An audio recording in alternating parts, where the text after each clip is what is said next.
Stay at the newly renovated Hampton Inn & Suites Riverton, proud sponsor of all sports teams, home and away. Experience the perfect blend of comfort and convenience with Hampton's top-notch amenities, including a free hot breakfast, complimentary dinner and drinks Monday through Thursday evenings, a sweet shop for snacks and essentials, a pet-friendly environment and an indoor hot tub pool, and a fitness center to keep up with your workout routine. We've got everything you need for an exceptional stay. Reserve your stay now on our website, Hampton Inn & Suites Riverton, where comfort meets convenience.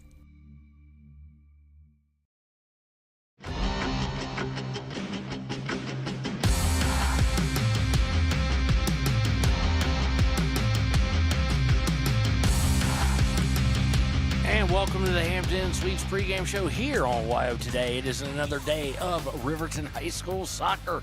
It will be Riverton versus Jackson today. And we're going to jump right into things here with our keys to the game. And it's much like the first one. See some early momentum.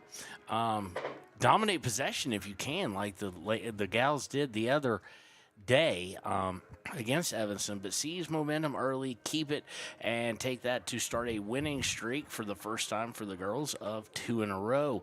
They'll be going against Jackson once again. This is Kevin Shields. I'll be joined by cameraman Connor here in just a little bit, but we're about to have the national anthem, and when we return, it will be time for the Sutherland starting lineups here on WYO Today. Investing more in our communities, in our people, in advanced medical technologies, and in specialized facilities, so access to better care is close to you and the things that matter most. Sage West Healthcare. Be well, live well. That's why we're here. We believe that everyone deserves a second chance, including us. Hi, I'm Brian Robacher, CEO of Atlantic City Federal Credit Union. And if we said no to you in the past, I'm asking you for a second chance too. In the midst of everything happening, we are committed now more than ever to second chances and when it comes to your finances. An auto loan for your new car, business loans, home loans, and more. Give Atlantic City Federal Credit Union a second chance to give you a second chance. We've been helping our community thrive since 1964, and now it's your turn. Visit AtlanticCity.coop to apply today. Atlantic City Federal Credit Union, federally insured by the NCUA. For a place, a people, an idea, for right and freedom, for liberty and justice for all. For every square inch between fruited plains and spacious skies. Marines fight to win.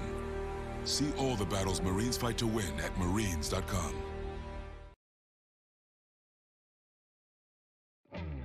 A proud sponsor of this broadcast is Bailey Enterprises. For over 50 years, Bailey has become the name you can trust. With Pit Stop Travel Centers, you can fuel up and stock up on trip snacks at locations all over Fremont County. You can also put your trust in Bailey Tire and Auto for service to keep handy for those times when your luck runs out on the road. Refresh at the Speedway Cafe with a dine-in meal or a round of carry-out with a variety of specials to keep you going. Go with Bailey.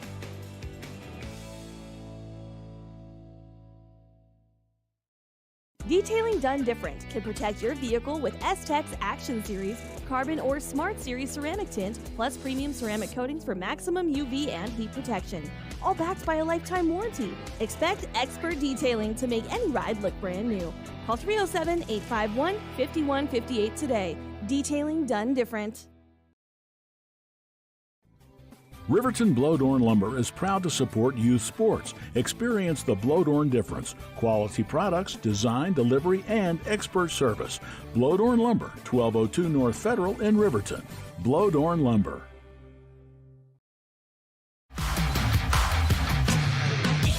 And welcome back to the Hampton Suites pregame show here on WYO Today. It is time for the Sutherland starting lineups. First, for the visitors from Jackson, it'll be number 2 defender, senior Lindsay Dufault. Number 4, senior defender Carolyn Montez. Number 5, defender, junior Harper Meyer. Number 8, midfielder, junior Lily Steinberg. Number 11, senior midfielder Ella Steinberg. Number 12, sophomore midfielder Ruby Hoschler. Number 16, sophomore defender Meta Curson. Number 17, sophomore forward Cody Traver. Number 18, junior midfielder Sita Yeomans. Number 24, sophomore midfielder Olivia Ulmer. And in goal, it'll be junior number 25, Harley Rommel. For your Riverton Lady Wolverines, it will be in goal, senior 00 Ayana Meharado.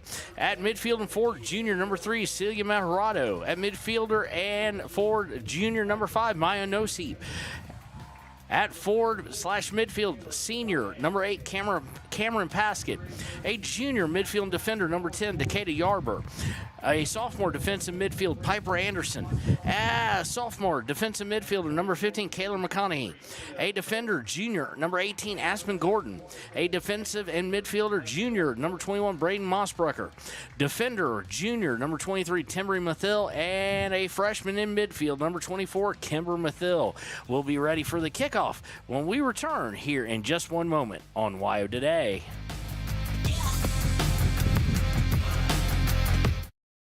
Your car or truck is an investment. When it needs repairs, you need someone you can trust to do the job right. Take it to Gunners Automotive. They repair all makes and models of cars and trucks, from oil changes to brakes, tires, and more. Gunners Automotive, 856-2288.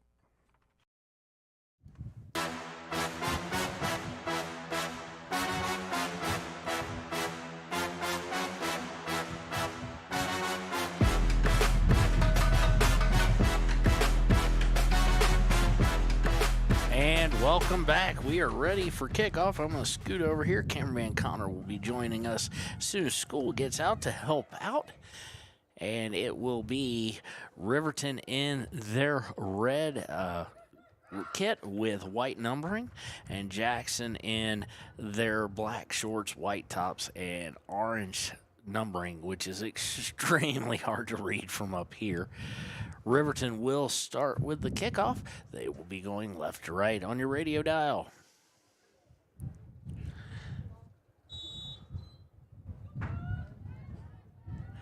Cam Paskey kicks it back to Celia Meharado. Meharado is going to be intercepted, and Jackson will try and work down the side here. We're going to try and get a little bit better centered up. There we go. Stolen away just briefly by Riverton and stolen right back, and then stolen again. Trying to get going in positive momentum, and it's stolen away by Jackson. Jackson working the outside side of the field, looking for a cross. It's not there, and it's going to be deflected out of bounds. It'll be a throw for Jackson in the attacking third here, as we are still in the first minute. 40 seconds has gone by. Throw in is going to be deflected out by Jackson, and will be off of them over the end line for a goal kick. Meharado will take this. It looks like she's going to go to Kayla McConaughey off on her right. Nope, because she is marked. And it goes right to Jackson. Jackson trying to push forward. Yarber sends it forward. Yarber to Mathill. Mathill to her younger sister, Kimber. Looking to go straight up the center. Nothing there. Loses it for a second. Paskett comes back and gets it. Paskett goes to the ground. Referee says no foul.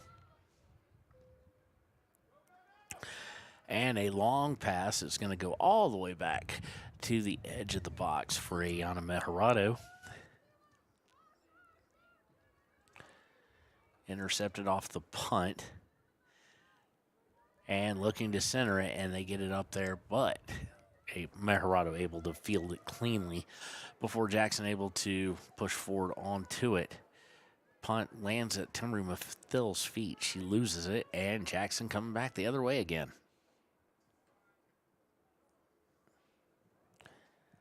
And it's going to go over the end line again for a goal kick.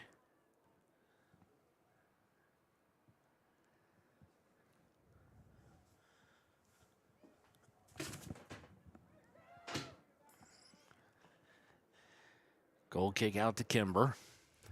Looking to push forward, but Jackson's going to step right in front of it again.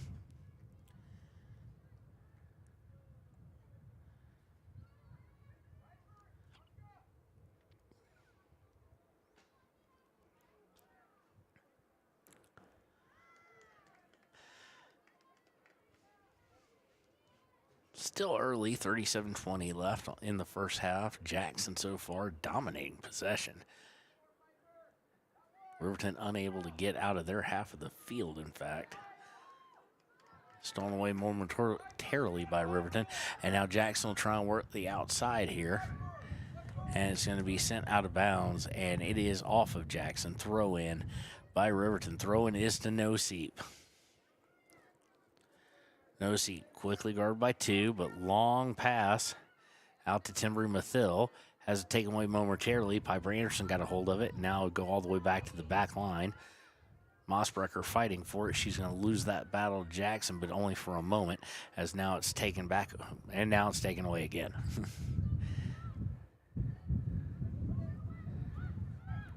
Jackson trying to square up for a shot. She comes back to the center, looking to cut in potentially. Now goes to the far side, left side of the box, looking to bring it in.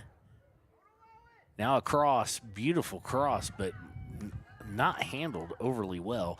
Indicated Yarborough will have no problem getting rid of it. Now Mathill trying to bust free, unable to do so, has to come back with it. Now crosses it over to Noseep. Noseep looking to get it to Paskett, does get it to Paskett.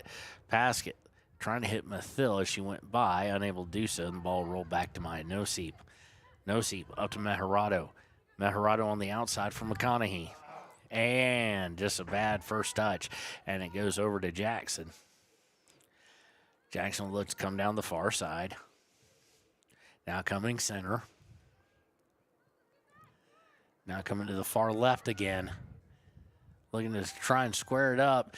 Cross, and Ayana Meharado able to nullify that attempt. Picks it up, throws it out to Noseep. Noseep trying to get to Meharado. It stepped in front of again. Jackson with it. Jackson able to string several passes together compared to Riverton. Riverton's had a tough time, but now stolen by Meharado, and she's caught up in a double team, and it's taken away.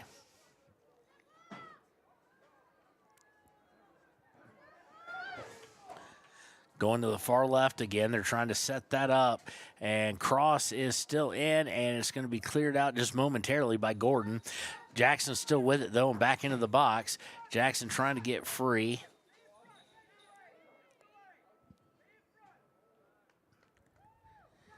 Jackson crossing all the way over. It's in the box, and we have a whistle. See what that is.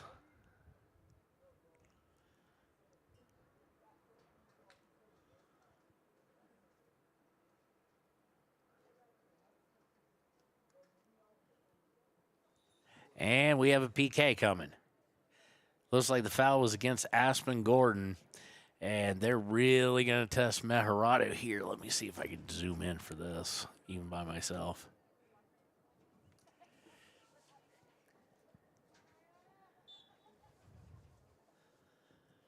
Meharado with the save off the PK. No fooling her. She knew exactly what direction that was going. Went to her left, kick shooter's right, and Riverton dodges a bullet there based on the skill of the person they have in keeper.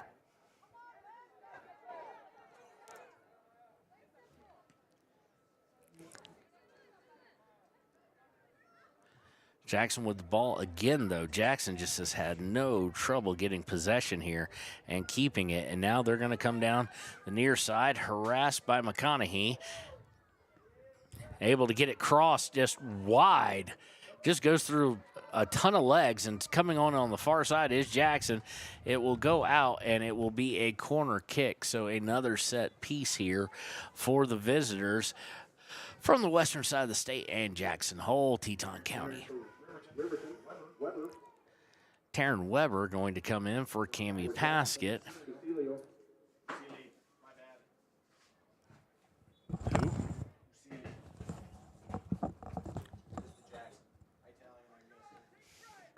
Actually, Weber did not come in for Paskett.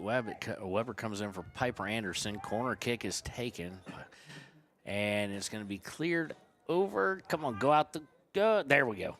Goes out of bounds instead of over the end line. It will not be a corner kick. It will be a throw from deep in that corner, which we really can't get for you because of windowsill.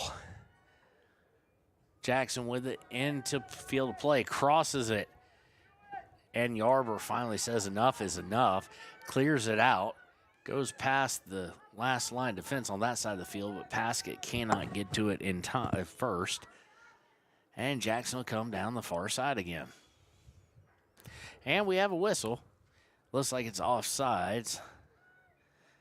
And quickly with the free kick, Riverton, and unable to control it, goes back to Jackson. Riverton clears it for just a second, but into no man's land. And here comes the Bronx.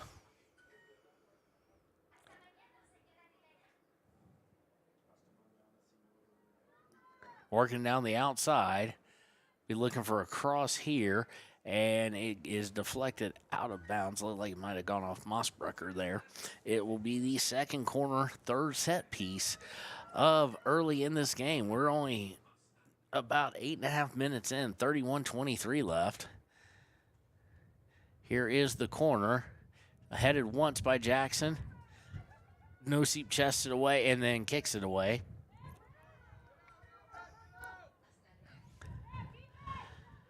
Jackson trying to fight through, does. Looking to go outside, taken away by Weber. But on the clearance, it goes right to Jackson, who will then try and reset up here and work the near side. And long pass is going to go screaming out of bounds there for Jackson. So it'll be a throw in. Weber to take it.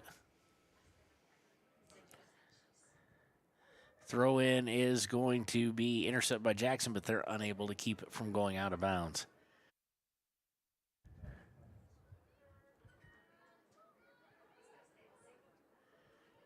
Riverton now with it. Kimber Mathill looking for a long pass for Paskett. Paskett's going to get through, at least momentarily. Weak shot, but it will go in! Goal, Riverton! Paskett not able to get much, but more importantly, you hit it where someone else ain't. And Riverton takes a lead. Jackson may have had the possession, but it did not matter as Cammie Paskett puts it in the back of the net. And that was slow enough moving. You know, the goalie was probably cussing under her breath. No, I don't know if she's cussing or not, but probably not happy about it as it's just out of reach.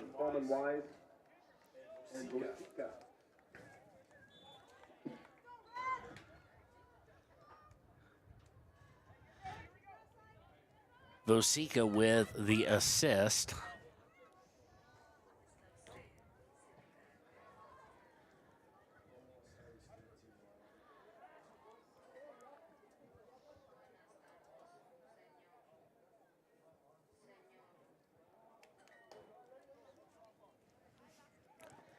And off throw, it's going to be stolen again. Trying to get up to Timbry Mathill, unable to do so, and Jackson will look to try and capitalize, looking for the equalizer now. Mossbrucker able to partially clear it. Goes up to McConaughey. McConaughey now to Weber. Weber kicks it upfield and goes off of Jackson for a throw by Riverton.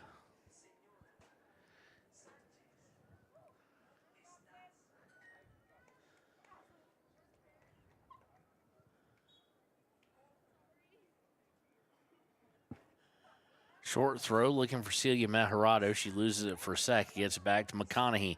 Now McConaughey to Vosica, and it's sent right back out of bounds. Throw for Riverton with 28:52 left here in the first half. Throwing, looking to get it to Mejarado, to Mathill now. Off the feet of Jackson. Will be a throw just inside Jackson Hole territory here. Throw in down the line and almost sent back out of bounds. It is sent out of bounds. This time, though, by Carson Vosica. Throw in for Jackson.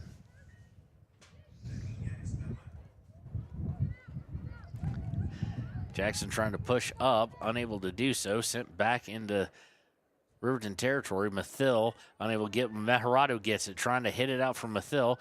Can't get it to her. Coleman Weiss on the run, though. Coleman Weiss looking for the cross, not there. Mathill on her, and Jackson decides to surrender a corner kick by kicking it over the end line here with 27:53 left in the first half.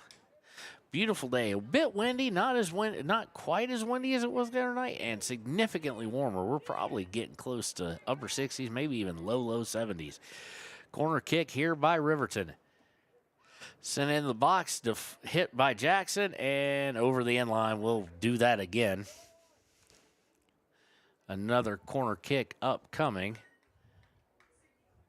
for Riverton. Here is the corner. It's going to make, no, it's not going to make it through. Vosica with it, out to Mejarado. Mejarado trying to run to get it and just leveled from behind. That will be a free kick here for the Riverton Lady Wolverines. Now, what they do with this will depend on who takes it. Okay, so it's going to be Celia Mejarado. So I'm not exactly sure if she's going to try and go for it or not. I don't think so. Oh, yeah, she is going to go for it, and it is going to be saved by the keeper. Knew she had the leg, just don't know what she normally does. Haven't seen her take a ton of them this year. Punt is going to wind up right with Coleman Weiss, I do believe. Yeah, that's Coleman Weiss. Mejarado now looking for Paskett. Paskett trying to come on it, and Paskett goes down. Nothing there. She was actually behind. I think it's just the coach is upset, but I think it was just feet getting tangled up as Paskett was on the outside and behind, but there is a whistle. So let's see what the side judge and the referee are going to talk about. Now, if only Reggie was allowed to play Jeopardy music, it would just set the mood here. It did not look like a penalty to me. She went down hard. I mean, I don't blame her for maybe embellishing a bit, but it looked like feet got tangled up. But they have the better angle than I, so let's see what they whistle here.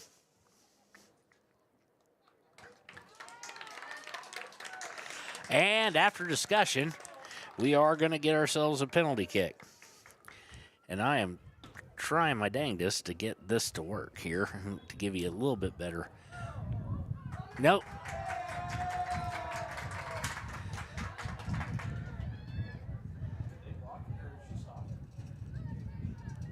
I think it was blocked. I turned away just for a split second.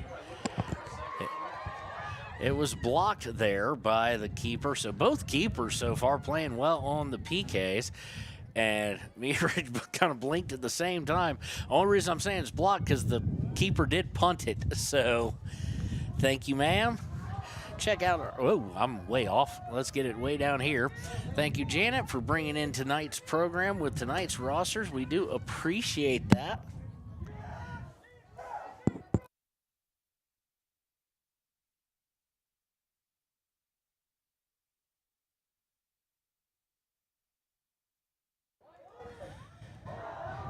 So in the box, gotten down, but Jackson really putting pressure on here into the center. Turns, deflected. Going out, Timbry Mathil on the run, and will send it out of bounds. Good job by Riverton defense once they got down there.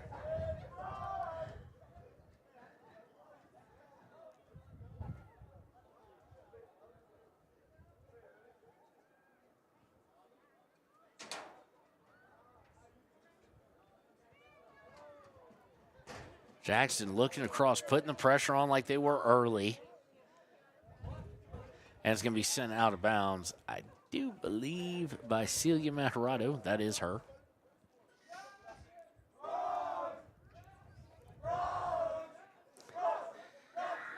Jackson boys team, loud and verbal here, cheering on their squad. And they get to Paskett. Paskett looking to send it forward, giving chase is Timbry Mathil, and it's going to be sent out of bounds by the last line of defense. It'll be a throw-in for the Lady Wolverines with 24 minutes exact and counting left. Noseep and Kimber coming back in. They will come in for Vosica and Coleman Weiss.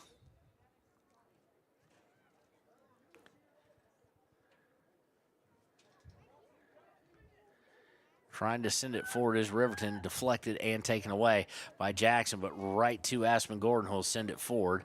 Unfortunately, right in the back line, who sends it right back to her. Gordon to Noseep. Noseep looking to get inside to Mathil, does so. Mathil trying to work towards the inside, does, and comes to the inside, the near sideline. It's going to be deflected by Jackson and out of bounds for a throw. This one will be taken, looks like, by Mathil.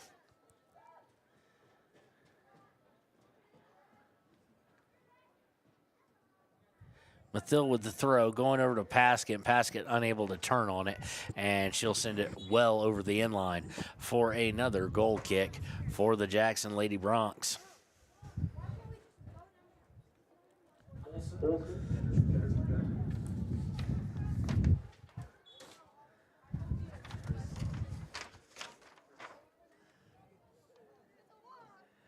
Keeper Rommel, very short goal kick. Going to the far sideline almost immediately, now trying to work down on a long pass. Intercepted by Riverton's Aspen Gordon, but then sent forward again and throwing a shoulder shiver of sorts. No call there, and it's sent forward. Mathil out to Noseep. Noseep trying to send forward for Mathil. Mathil with a shove. They're letting them play today. To Noseep. Cross. Basket. Cannot do anything with it. Settled down by Celia Meharado and just unable to get her body turned on it.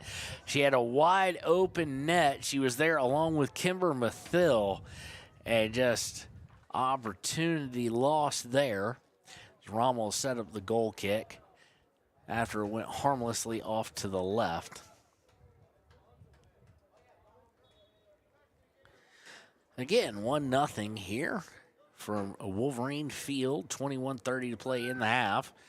Riverton Lady Wolverines looking to start their first win streak. Of course, winning easily against Evanston the other evening. Jackson now on the push. And it's going to be sent out of bounds nicely and well upfield. No, it's going to be touched by Jackson, and they're going to be unable to keep it in. Probably should have just let it go out. And it looks like we're going to have, well, we have motion for something. And Coach wants to talk to the head official. So we'll let Coach Wahid say his piece, and we'll be right back when we start things back up here in the first half on Wire Today. Board of the Fremont County Fair wish to thank everyone who attended the fair last year, and this year enjoy Blackhawk live in concert Friday, August 1st. Race you to the fair, the Fremont County Fair. So my guess, and it's strictly a guess, is Coach Wahid had a few words for one of the side officials, and he got a yellow card for his trouble. Side official motioned him over. I've never seen them come talk to a coach unless it was an injury type situation, so that's not too shocking that that just happened. And Riverton on a steal, Meharado with it on the outside to Mathil, and now cleared away by the Lady Broncs, looking to come up the center. They've got some room to work. Going to go to the near side. Now good pressure. Great pressure by McConaughey, but number 3 with a little more speed, that is Pearl Olson, and she's going to look for the cross, but it's going to be sent over the inline. It'll be a goal kick for the Lady Wolverines.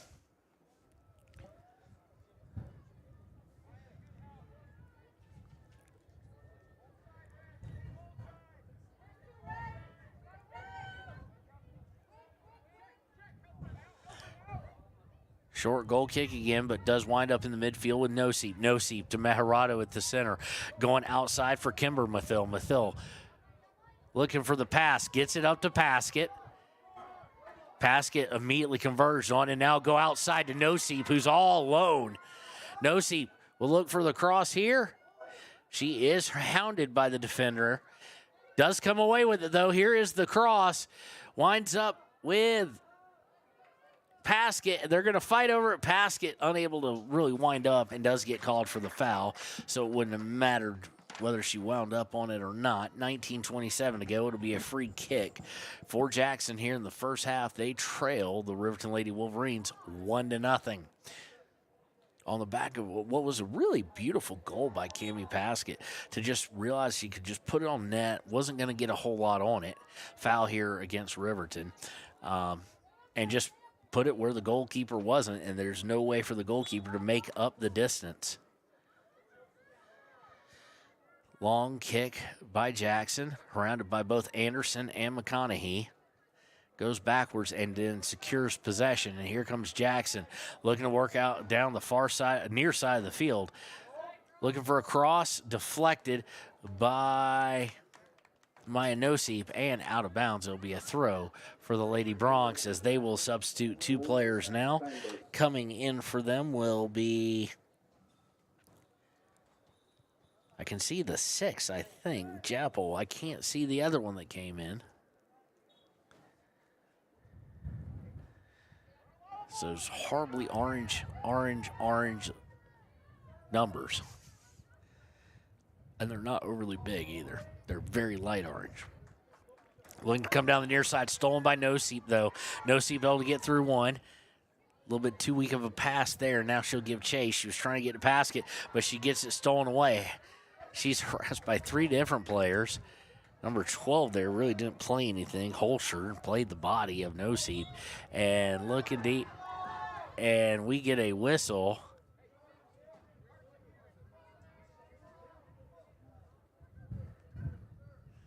And they're going to have a chat with Nosip after they already had one with Holscher.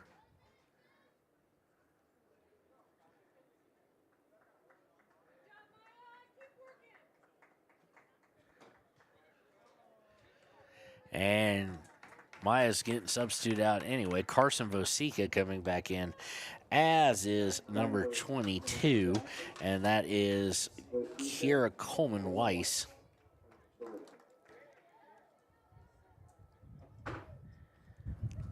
She was number 16. Your guess is as good as mine. I don't have a clue. So now we're going to play jump ball. Kind of, sort of. And now they go down again this time. And Decatur Yarber's reaction to it says everything as she put her hands over her head on top of her face. And it's going to set up a free kick for Jackson from the 11. Their boys going nuts. We'll have a 4-person wall. And Holscher will be kicking it.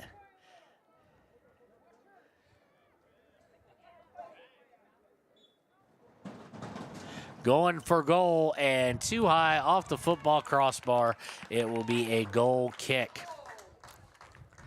So still 1-0, 16-10 to play in the first half.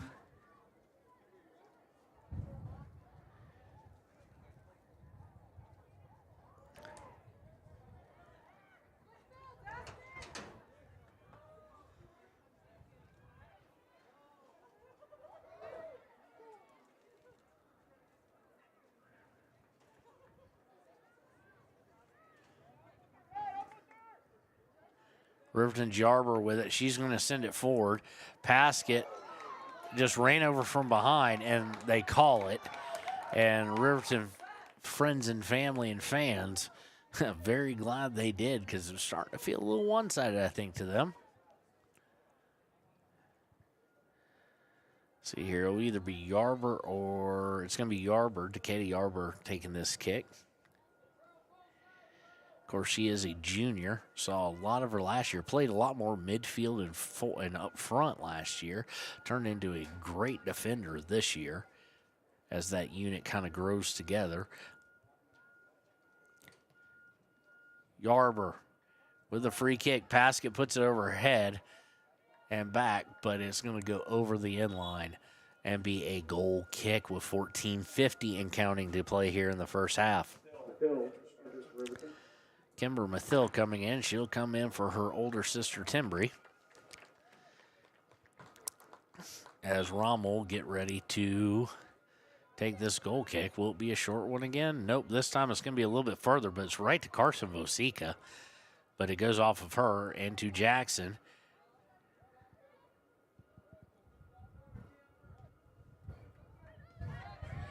Jackson trying to push forward on a long pass, intercepted by McConaughey. Oh, Paskett just misread that. She thought it was going to get through, and she might be on her own. And Jackson's going to take advantage of it and try and push forward. Stolen away by Kimber Mathill, the freshman, trying to come down the near side. Tries to get it upfield, and it's deflected out of bounds by Jackson. 14 minutes left here in the first half. Throw in is going to bounce at the feet of Jackson, then to Vosica, and then it's going to be sent back out of bounds about 8 yards closer than it was to pay dirt. Throw-in will be by Kaylor McConaughey here. Kaylor with the throw-in, looking to get into Mejorado, does, but she is immediately surrounded to Vosica. Vosica, too light of a pass, looking to get it to Kimber, and it's stolen away by Jackson. Jackson, long pass here, trying to bust free somebody, and off the mistouch by the back line. They do. They're trying to go far side. Does beat it before it goes out of bounds, but it did give time for Riverton to get some players back. Stolen away momentarily, but Jackson keeps control. Looking to center now. And the ball is going to be sent down towards midfield by the defense, and it'll go out of bounds. Throw in for Jackson Lady Bronx.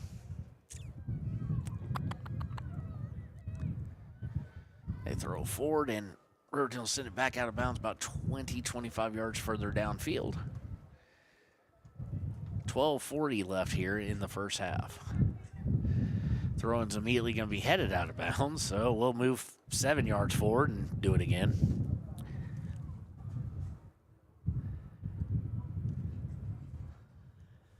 Throw-in by Jackson. Nice curve and move into the box. Looking to cross, does so. Wide open for a shot.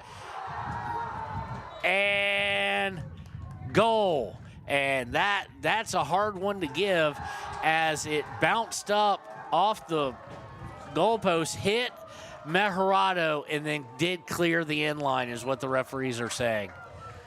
So we are tied up at 1-1.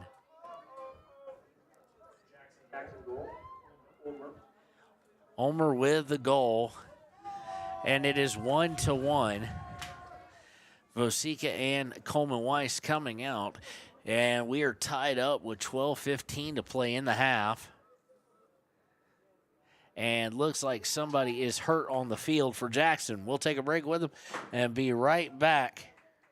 Community Health Centers of Central Wyoming has locations across Fremont County ready to serve you at DuBois Medical Clinic, Riverton Community Health, and Lander Community Health Pediatrics. We accept all forms of insurance, including Medicaid and Medicare. Are you struggling to get medical care? Ask for their sliding fee scale. From family medicine to pediatrics, Community Health Centers are here to serve you. Call 307-463-7160 or visit chccw.org to schedule your appointment. Riverton with the kickoff after conceding the tying goal there. Just hard for officials to call it too. I mean, that'd been definitely in the pros or college a VAR call, as it didn't go in at first. It hit off the goal post and then bounced back. It looked like it hit Ayana Mejorado from behind and then went in.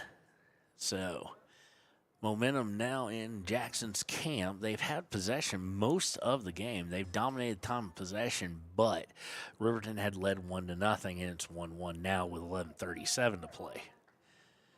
And they have the ball right now, too. Lady Bronx will work the ball back and then look to come forward here.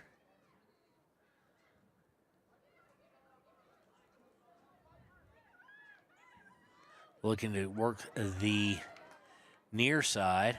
Falling down was No Seep, and we're going to get a whistle. And it is going to be handball, I do believe they're going to say, against No Seep. So it'll be a free kick here for the visitors. It'll be taken by number 12. That is Holscher. Sends it towards the far side of the box, and Jackson able to get control of it. They'll look to turn.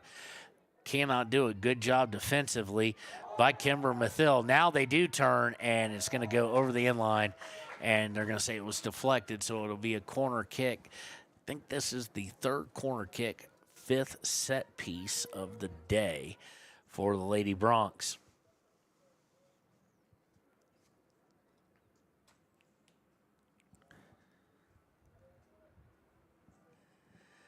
Corner's put up, and Ayana Meharati just picks it right out of the sky.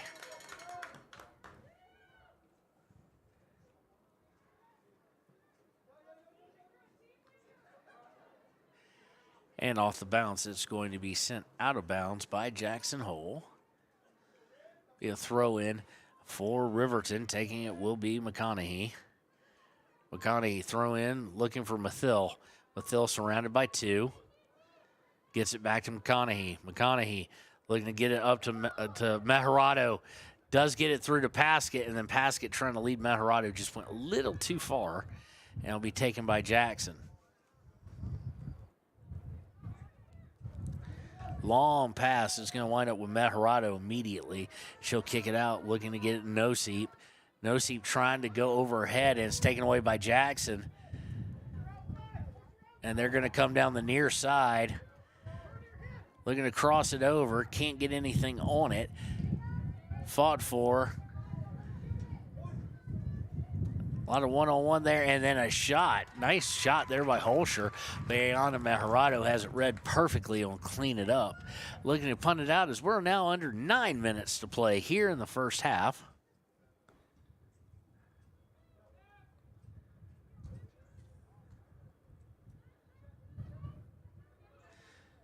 Riverton pushing up to Mathill. Mathill to Noseep. Noseep heads it, then Mathill heads it forward. Unfortunately, no one there to be the recipient of that header. And Jackson will come away with it. McConaughey going to clean it up and send it right back down. Loses control of it, or doesn't lose control of the pass unintended for Jackson. Went to Jackson nonetheless. Jackson trying to push down the near side, intercepted by McConaughey. McConaughey to Meharado. Meharado trying to get Noseep, does momentarily. Noseep having to fight for it and comes away with it. Now she'll look for a cross. Paskett trying to run on it. Paskett saying she's held. Didn't see it, and the ref says it wasn't there, so it'll be picked up by Rommel and sent forward.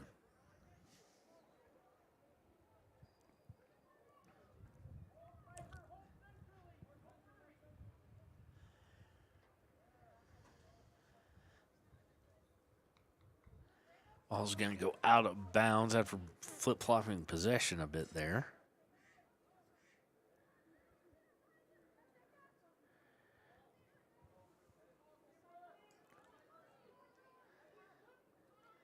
Over to Meharado. Meharado fighting for it, loses control of it. Jackson with it again. Under 7.5 to play here in the first half. Tied up at 1.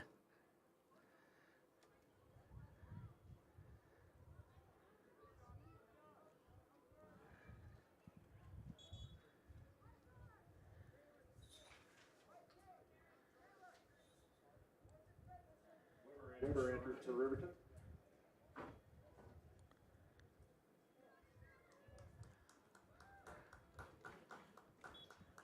Taryn Weber will come in now for Piper Anderson. Throwing going to be hit out of bounds, or headed out of bounds. Going over to Riverton for the throw.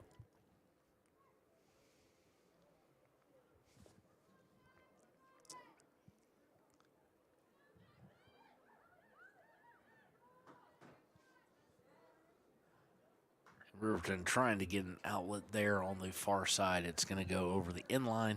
It will be a a goal kick for Rommel and the Jackson Hole Lady Broncs.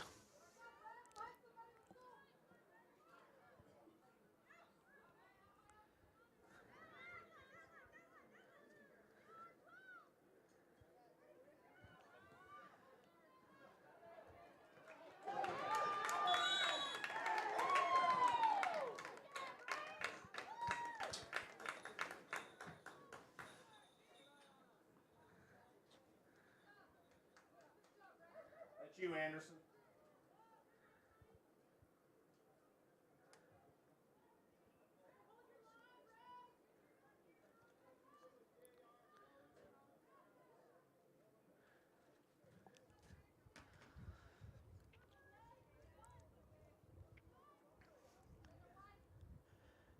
Katie Arbor free kick here.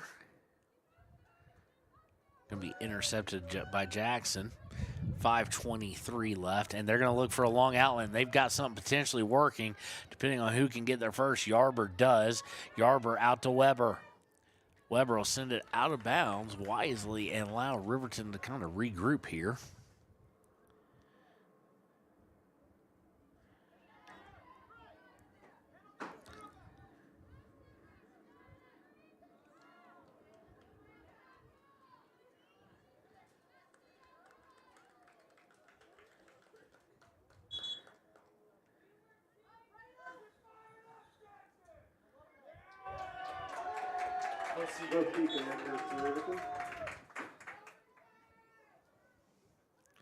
Trying to work it down the near side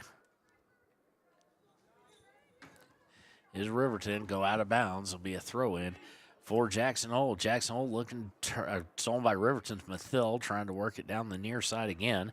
Unable to do so. Jackson with the ball, now working far side. Jackson. Riverton intercepts. Riverton bringing it down. Chance possibly for a cross if she can get free. She cannot. And it'll be sent out of bounds by Jackson for a throw in here.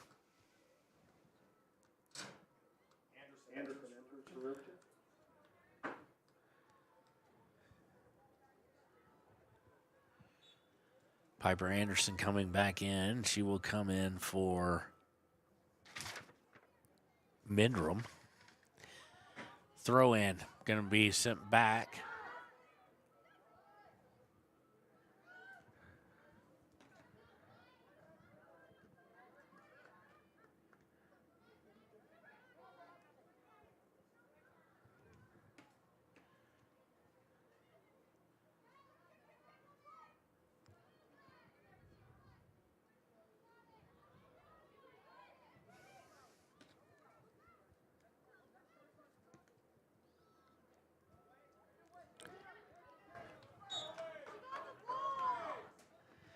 Going to be another foul against Riverton. 3 minutes to play. Riverton friends and family not happy.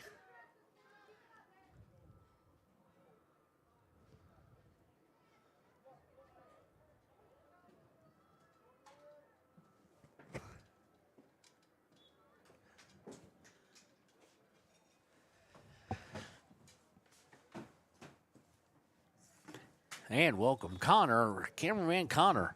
How was school today, man? Fine. And there's his one word for the game. Be a goal kick for Ayana Mejarado here.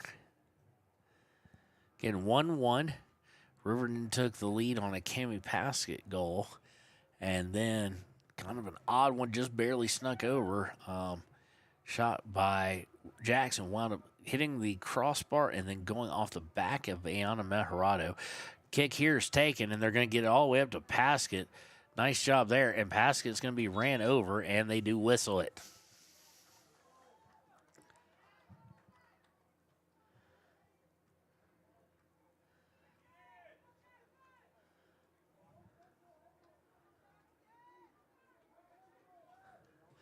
Paskett with the free kick to Mejarado, looking to turn. Mejarado unable to get through. It'll be sent out, but Riverton should easily get to this one. It'll be Anderson. Anderson to Kimber. And it's stolen away momentarily, but Gordon steps in front of it, gets it back to Mathil. Mathil to Mossbrucker. Mossbrucker looking to cross it, stolen away. And now Jackson's got some things as they push more and more forward. Coming down on the far side, Gordon able to step in front, sends it over and out of bounds with 105. left in the first half. It'll be a throw in here by Jackson. Throw will be taken and then sent back out, and now towards the box. Intercepted momentarily by Riverton. Riverton looking to clear it. Jackson gaining possession once again. and will send it into the box. This one's going to take a kind of a funky bounce, 2-on-2 really in the box for a moment. Now Yarber joins in with Riverton for defense, but still unable to get rid of it so far. And finally, Mejorado has seen enough as it comes towards her. She'll run out and grab it and get ready to punt it, and now the ball go out towards the 43, where Jackson touches it first and second. Running in front of it, Anderson. Anderson looking to send it up on the far side. Nobody there for Riverton, and Jackson gains control of it again in the attacking half. They're going to look to go near side and just too far out, and there also we have the horn go. So at the end of the first half, it is 1-1. When we return, it will be time for the United States Marine Corps halftime show here on WYO Today. Dos Solitos is proud to support Fremont County sports teams. Enjoy bold Mexican flavors that'll have your taste buds shouting, "Olé!" Follow them on Facebook, Instagram, and TikTok for updates on events and food truck locations. You need an oil change, but you don't have a lot of time. Expressway Lubes on South Federal in Riverton and Highway 789 in Lander provide a fast, professional lube, oil, and filter change. Expressway Lubes, locally owned and proud to support our local student athletes.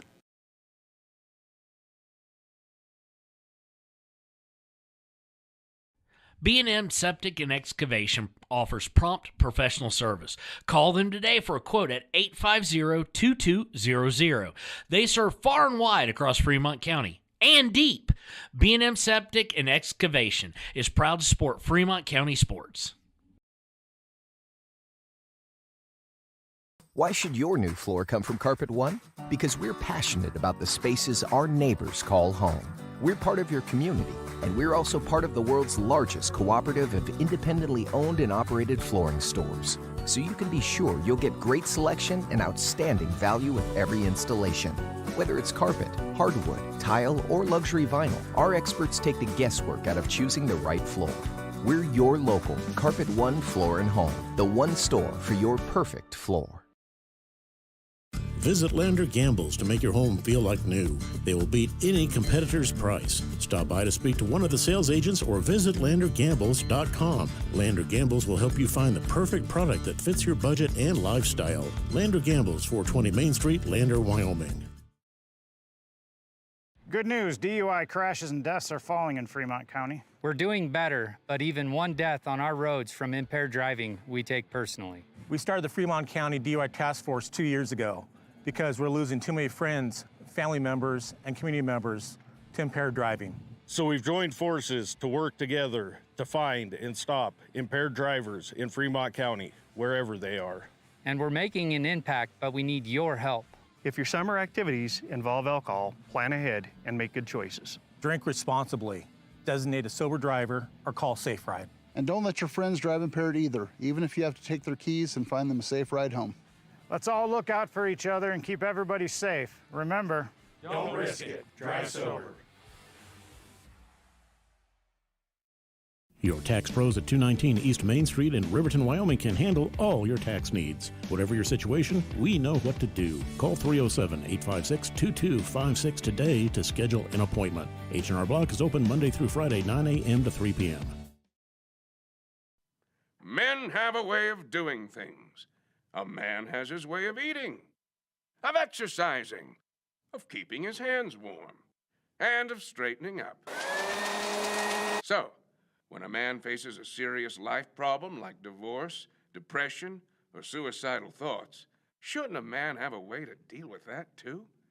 Well, now he does. I'm Dr. Rich Mahogany. Visit me at mantherapy.org. Hey guys, this is Nick Haskell, and here at Haskell's Furniture and Flooring, we have the best brands. With our size, we are able to shop for you. We're able to choose the top products from the best companies. We carry Lazy Boy, Tempur-Pedic, Ashley, Sealy, Serta, and more. With our variety, we can make sure we're a one-stop shop for all of your home furnishing needs. Come in today to one of our locations in Cody, Lovell, Worland, and Riverton, where we have the best prices and a better service. High Plains Power is a Touchstone Energy cooperative. What does that mean for you as a Rural Electric Association member? It all comes down to 7 principles: open membership, one voice, one vote, member benefits, independence, education, cooperation, and community. To understand how it all works, we're headed back in time. In 1879, electricity was in major cities, but rural areas were out of luck. In 1935, President FDR made it possible for companies to build power lines to unserved areas. By the time we hit 1941, some 400 electric co-ops had been organized to serve rural America, just like High Plains Power. For more information, visit highplainspower.org. And welcome to the United States Marine Corps Halftime Show here on WYO Today. Riverton got the scoring off and started first on the back of Cammie Paskett. Paskett scores on what turned into a beautiful assist, Vosika to her, and then she just nudged it with the outside of her foot, beating the goalkeeper who had the straight-on shot kind of blocked, and there's not a whole lot else she could have done, as the defender had it pretty well played, but Cammie being Cammie, able to sneak it past, and it just easily rolled into what for Cammie was the far corner, for us watching the near corner. Unfortunately for Riverton, that all evaporated as Jackson has been playing extremely well, especially possession-wise. Several corners so far, and on a shot they were able to, it went off of, on a free kick actually, it went off of the crossbar, bounced down at the goal line. It was close, hard to tell quite honestly unless you're right on that line. They said it was good, but it did bounce off what I do believe was her back or her back heel, one of the two, and kind of just bounced right over, and Meharada was unable to do anything about it. And that's where we are right now. It is 1-1, but as far as play, outside of the score, this thing is not tied up in most other stats. Scoring opportunities greatly favors Jackson. Possession time greatly favors Jackson. It has been pretty much all Jackson, except for they found themselves trailing for a while. Riverton really going to have to change some things up if they hope to regain the lead here and then keep it. So when we return, it will be time for the second half here on WYO Today.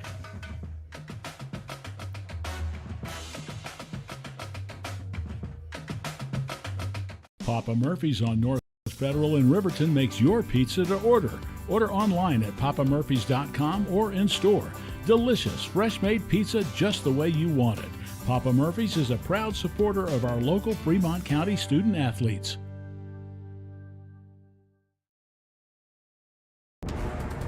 Exploding at 200 miles per hour. Airbags pack a punch. Until age 13, stay buckled up in the back seat. Buckle up, Wyoming. It's the law.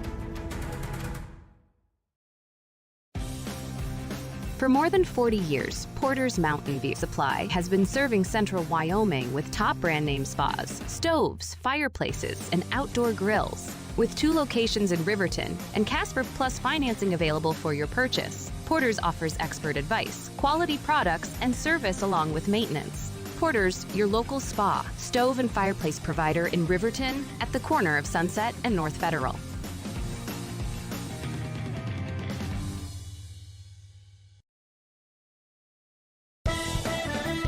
Shoshone Rose Casino and Hotel is proud to support youth sports in Fremont County. Enjoy a meal at the Deca Gai He restaurant. Deca Gai He is Shoshone for the eating house. Open daily from 7:30 a.m. until 9 p.m. Try a weekend getaway with the family in one of their comfortable, pet-friendly guest rooms and enjoy the heated swimming pool. Book online at ShoshoneRose.com and remember to support Fremont County youth sports. Go team!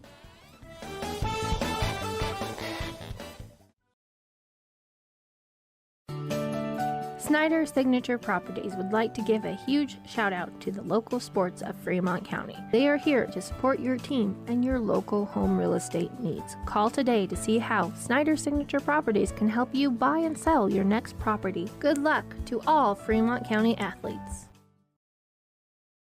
When repairs are complete after a collision, you expect your car, SUV, or truck to look like new. That's the service you'll receive at Stork Auto Body in Riverton. Professionalism and meticulous attention to detail. You can depend on Stork Auto Body, 841 Miniweb Avenue, Riverton.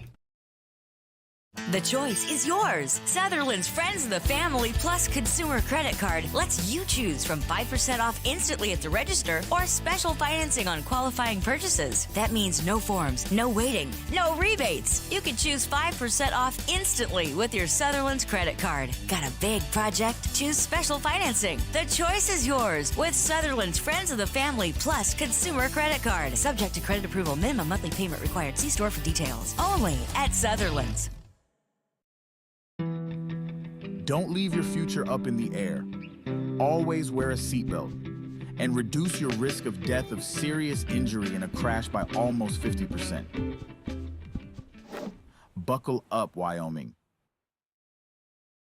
Stay at the newly renovated Hampton Inn & Suites Riverton, proud sponsor of all sports teams, home and away. Experience the perfect blend of comfort and convenience with Hampton's top-notch amenities, including a free hot breakfast, complimentary dinner and drinks Monday through Thursday evenings, a sweet shop for snacks and essentials, a pet-friendly environment and an indoor hot tub pool, and a fitness center to keep up with your workout routine. We've got everything you need for an exceptional stay. Reserve your stay now on our website, Hampton Inn & Suites Riverton, where comfort meets convenience.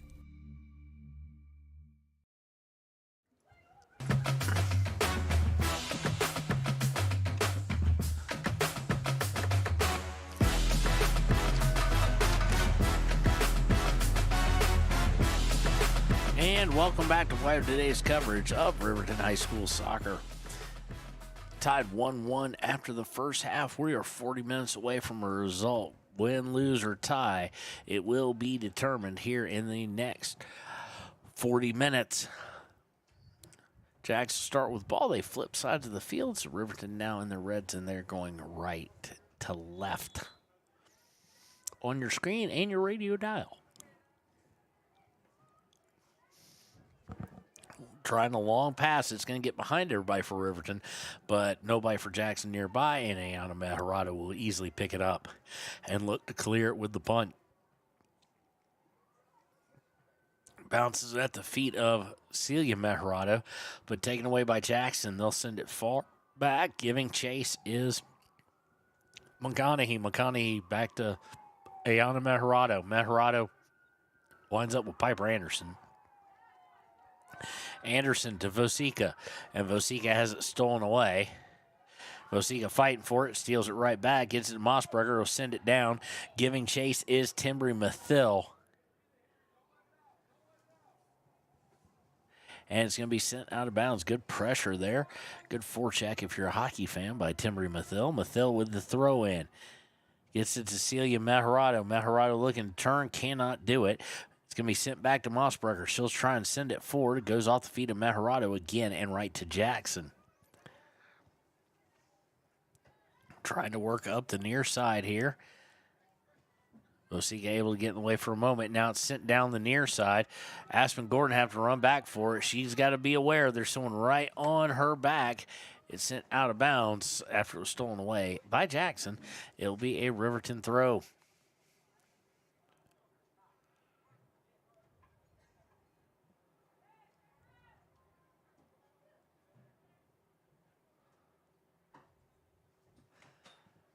Throw in. Gets pinned between the back of Jackson and Timbry Mathil. Jackson's Lindsay Dufault. Be a throw in, they'll say, for Riverton. It'll be taken by Mossberger. Mossberger, long throw. Intercepted by Jackson, but then taken away by Riverton, then taken right back by Jackson. Jackson she gets kind of her feet tied up there and will look to come down the center.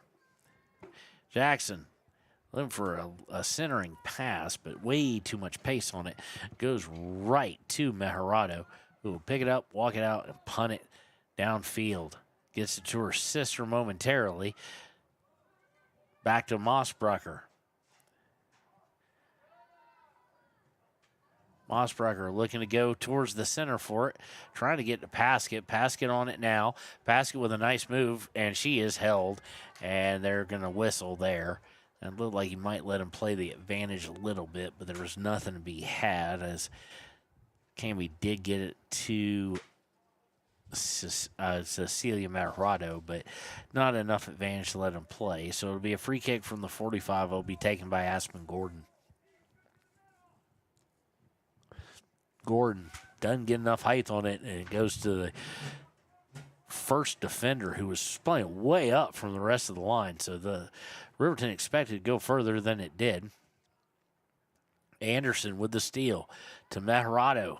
Meharado just having a rough time today. She can't keep it with her, and stolen back, and Jackson will play it backwards. Paskett coming onto it now, trying to take it away, but beautiful move there by Caroline Montez to keep control of it, and she sheds Cami and gets it upfield. Looking to center it. Yarber able to step right in front. Yarber to Meharado. Meharado trying to put it out there for Anderson or Paskett or somebody that she thought would be there, and there was nobody there. Taken back by Jackson.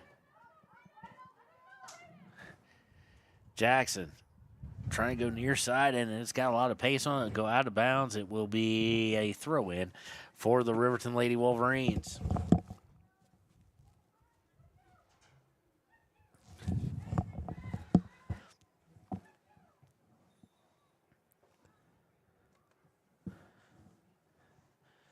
Wolverines with the throw, and the throw goes out of bounds, so it'll be Jackson throw in now. 1-1 on the Golden Buffalo scoreboard.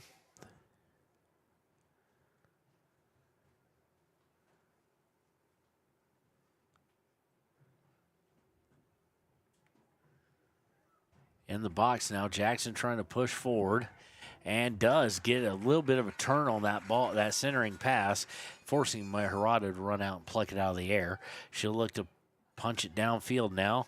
Coleman, Timmery Mathill giving chase, unable to get to it. And now here comes Jackson again. Moving towards the far side.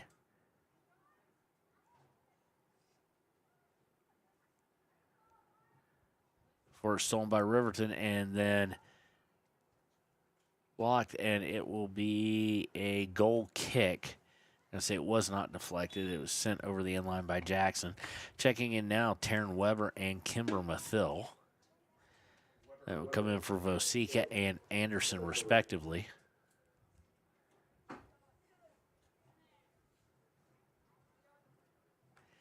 And Weber will go to the far side defensive back line, and now push McConaughey up into the midfield.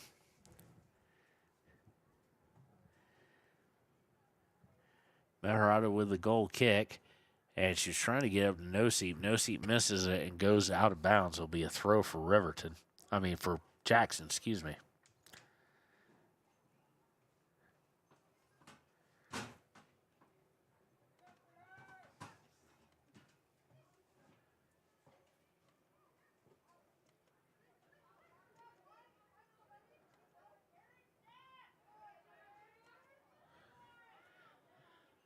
Riverton able to take it away after the throw, but Jackson with it again. They're coming down near side. She is onside, looking to cross. Good crossing pass.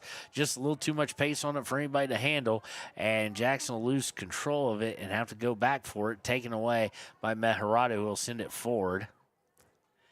For Jackson's back line, sends it forward again. Almost intercepted by Mathill there, but Jackson keeps possession. Jackson looking away, and she's way offsides.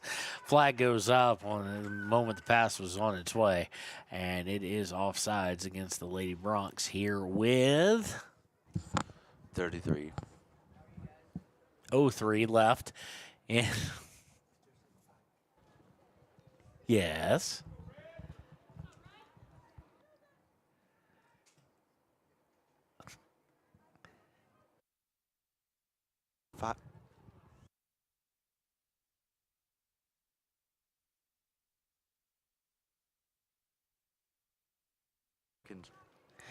Stolen away by Jackson, giving chase. You're just going to round. Into what? Giving cameraman Connor a little grief here with 32:23 left. And go out will be a goal kick, I do believe, for Ayana Meharado and the Riverton Lady Wolverines.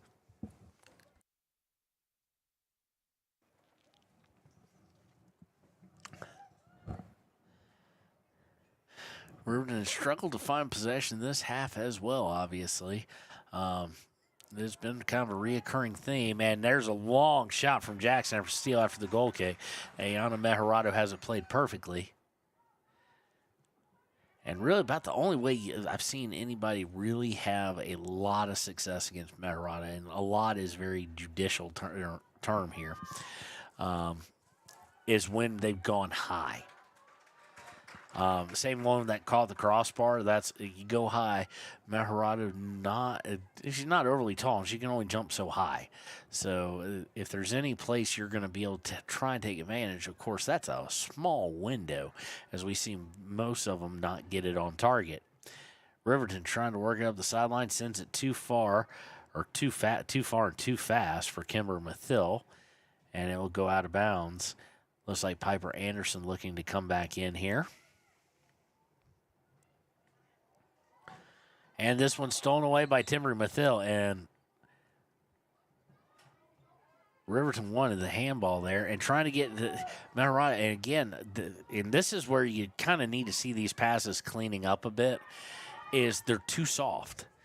The vast majority of them, when they're trying to get possession mounted, are way too soft, and they're not getting into the intended recipient, and it's being intercepted.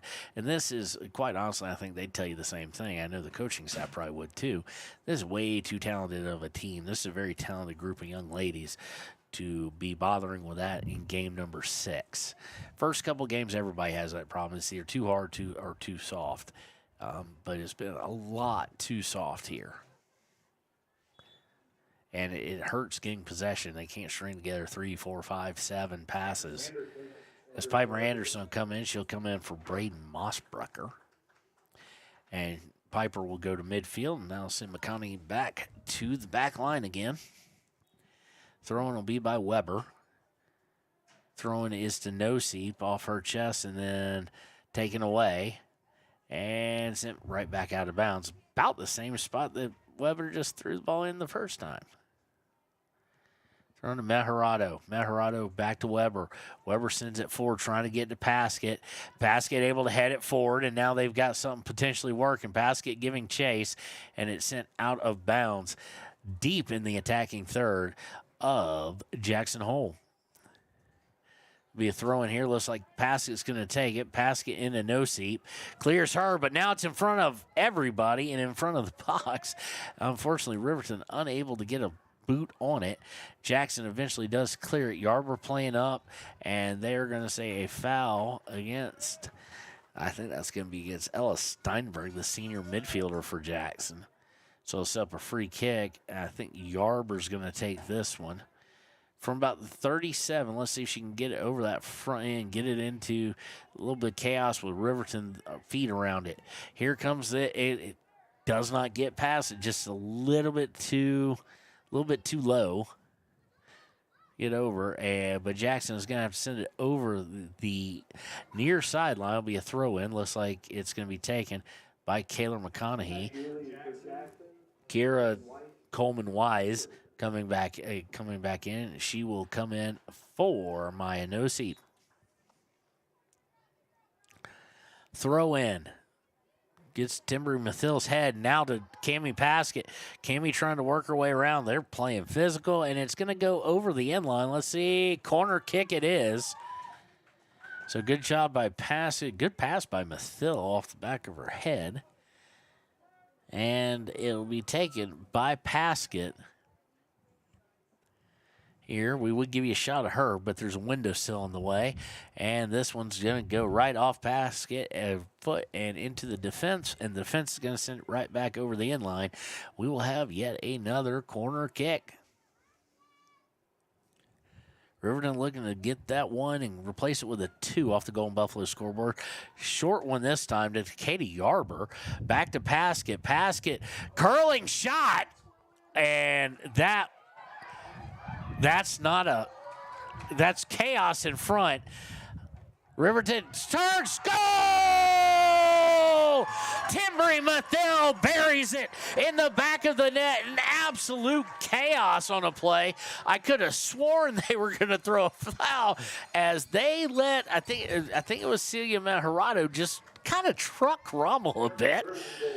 But Timbry Mathill with, I do believe, her first goal of the season, at least the first goal of the game we've been at, and so far we've only missed one. Unfortunately, we say that right before we're going to miss two in a row, one at Star Valley and one at Evanston. That's this Saturday and Tuesday. A reminder, you can tune in to SVI. They do their home games for soccer. That's Star Valley Media. SVI, Star Valley Incorporated, they do host their home games on their YouTube page. So look up SVI if you want to watch the game on Saturday. And then on Tuesday, our good friend Elon with Evanston and My Local Radio Network, he does the Evanston games. He will have that game. I told him I was going to kind of direct people towards him to watch that game. It just comes down to sometimes manpower. Elon covers one school, really. We cover four, two during soccer. So it just comes down to manpower and time and trying to give some people some breaks as well. But we will return, and we'll give you that going forward. But Riverton leading 2-1 here with 26-15 left in the match.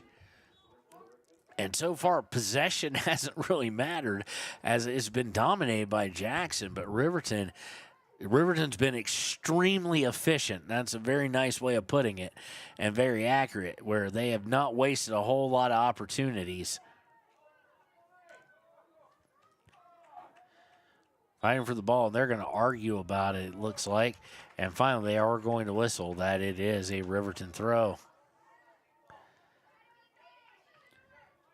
So, again, you can tune in on SVI at 11 and 1. Not 11 and 1. We're on the wrong date, I do believe. No, we're not. On Saturday at 12 and 2, at Star Valley. 3 and 5 on Tuesday the 15th. We will return on Thursday the 24th. We'll be down in Rock Springs as Riverton will travel there. Down to Rock Springs on the 24th. That'll be at 4 and at 6. And then on the 26th, we will be here at Green River. Riverton now down in the box, trying to fight for it, and thrown to the ground is Paskett.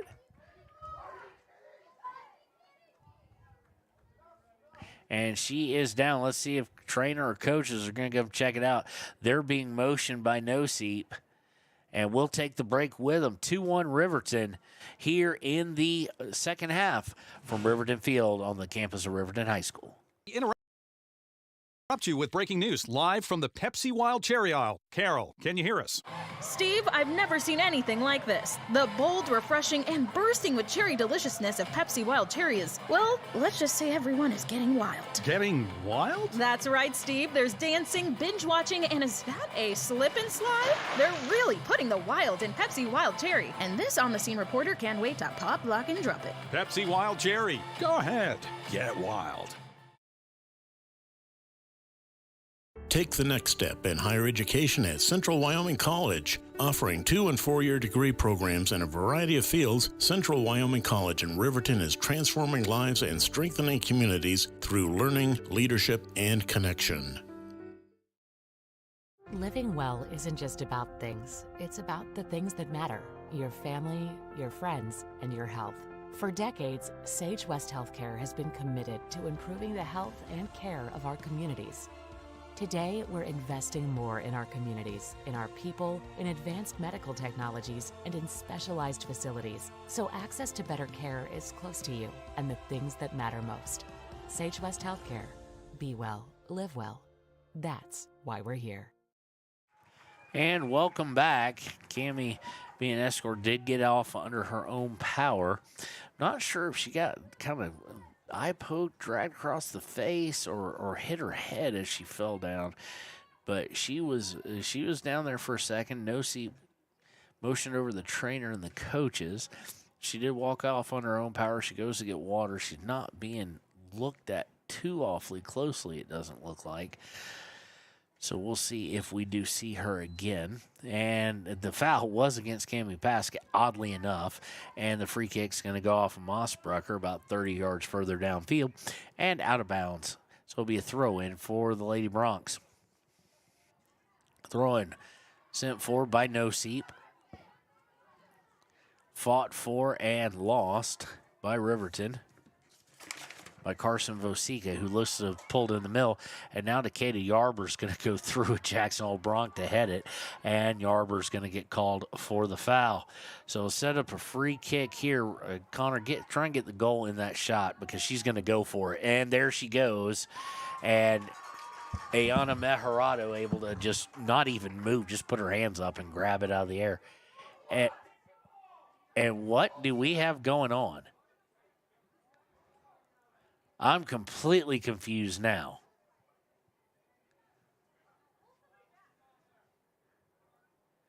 So referee had some words. Red, do you have any idea? Okay, so Yarber's going to come out. I guess they're going to say she got a yellow card. I'm guessing that is the case, that Yarber got a yellow card and was supposed to come off. Now they're going to do – I've never seen so many drop balls like that, like they're doing right here in my life in this game. Yarber's going to come right back in, but she did have to come out. And I get it. I mean, it wasn't intentional, but she did go right through a player. It was a little bit reckless. I get the yellow card if that is indeed the case. So that's kind of what we're going to go with. Again, Riverton leading 2-1 on the backs of a goal by Cameron Paskett, who's now coming back in. Good to see her come in after taking a break. After going down, she'll come in for Coleman Wise.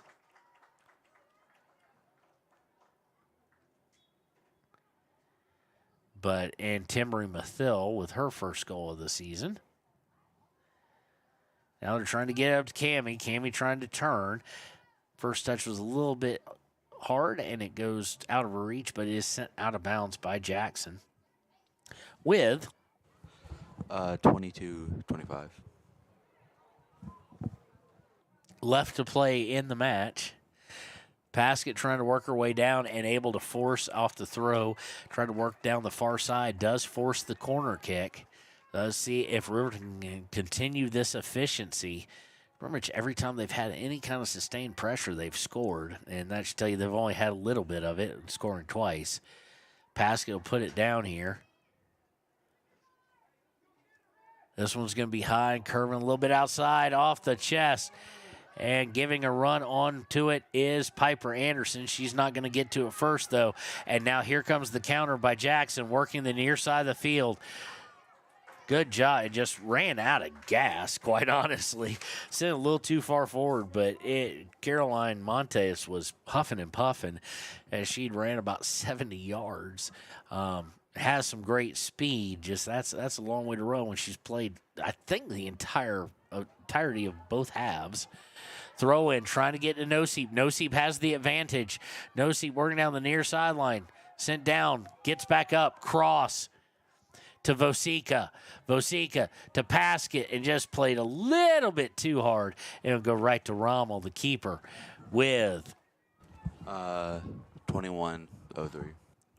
Left in this match. We'll keep an eye on the time more and more as we tick down. Punt is going to be saved from going out of bounds, but Jackson's going to send it right to Gordon.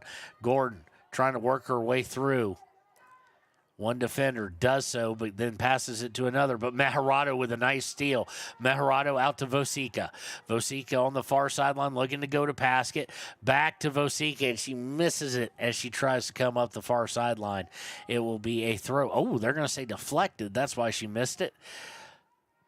Didn't see don't have the best angle compared to Mr. referee. Three guys out there today. And the throw-in's going to be cleared out by Jackson. Yarber trying to send it right back. Mathil able to at least put a little bit of pressure, and then it goes off Paskett's foot. Kind of takes a weird English bounce and winds up with Jackson. Jackson looking to come down the middle on a long pass. And but offsides. Oh, that was a lucky one. They're going to say Montez was offsides. If she's not, it's her one-on-one with Mejarado with the Riverton lead on the line. But she just took off on a run just a little too quickly. It'll be a free kick for Riverton after the offsides call.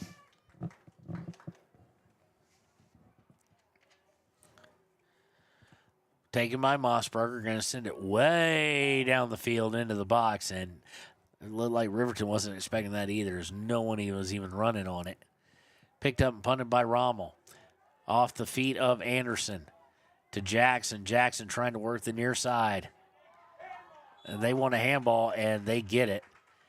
Noseep will take this one. She'll take it quick, looking to get it down to Mathill. Mathill giving chase, and it's sent out of bounds by Jackson. Be a throw-in. It will be taken by Timbry, and we have a whistle as we're going to have a substitution. That is going to be Kimber Mathill coming in for Noseep.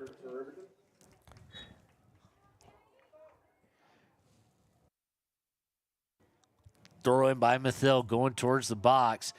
And coming on it is Vosika. Just can't get to it in time.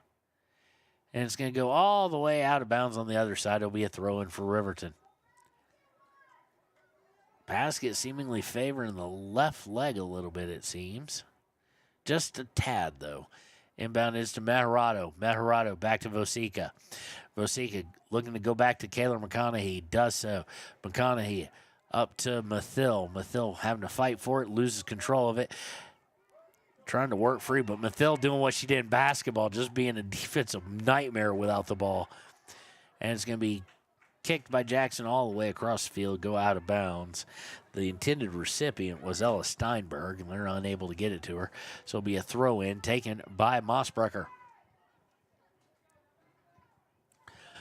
Mossbrucker trying to get to Mathill, and well, that'll work. It goes off of a defender and out of bounds, about 30 yards more up. This one will be taken by Kimber Mathill, the freshman. Thrown into the box, and it's going to go 10 yards forward and then back out of bounds off the same person. So a few freshmen on this team, Taryn Webben, Carson Vosika, Azealia Midram, and Kimber Mathill and Kennedy Blumenshine. A nice turn off the throw by Cammie Paskett. Unable to get it past the keeper, though. But Mathill with it. Mathill shoots, and it just bounces harmlessly right up into Rommel's hands. So Riverton not scoring there, but still remaining pretty efficient as far as shots on goal and getting things on the net.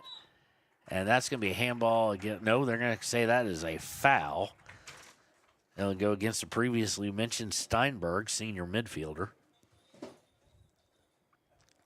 As far as freshmen for Jackson, just two. Taryn Moe, who we have not seen. Natalie Montez, who we have. Or at least I think we have.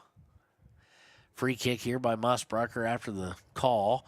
Mathill giving chase, trying to chase it down. She's going to get to it, but she's surrounded.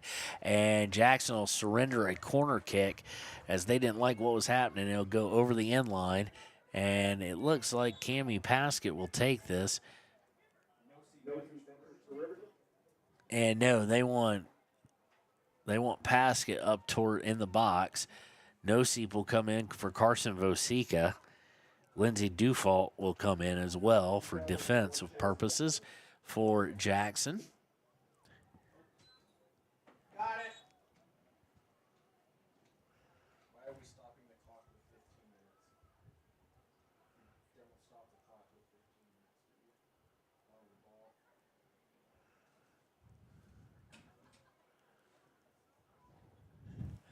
So we have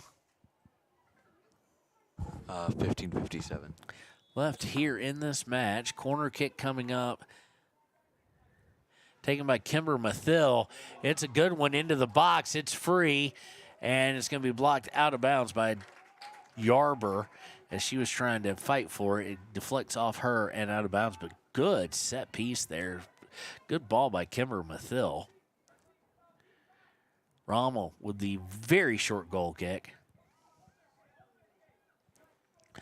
Trying to work up Maharado, trying to take it back away. And Jackson deflects it. Maharado comes away with it. Maharado to Timbry Mathill. Mathill harassed, trying to come back the other way and just harassed by two in the third one and will take it away. But Anderson looking for Kimber and just sends it behind her. Good job there by Gordon and Anderson. And just a little bit off on the pass. Throwing this to Montez. Montez harassed by Kimber Mathill. Goes out of bounds. Last touch, they say, by Kimber. Throw in. It's going to be intercepted by Kimber, and she tries to get up to Paskett. Paskett trying to turn on it. She's surrounded by, there's only her and 5 others. Meharado trying to send it forward for her. They get it out, but Piper Anderson right there. She's trying to settle it down just a little too light there, but it does get to Mathill. Mathill sending it out for Noseep. Can Noseep get to it? I don't think so. No, she does get to it, keeps it in.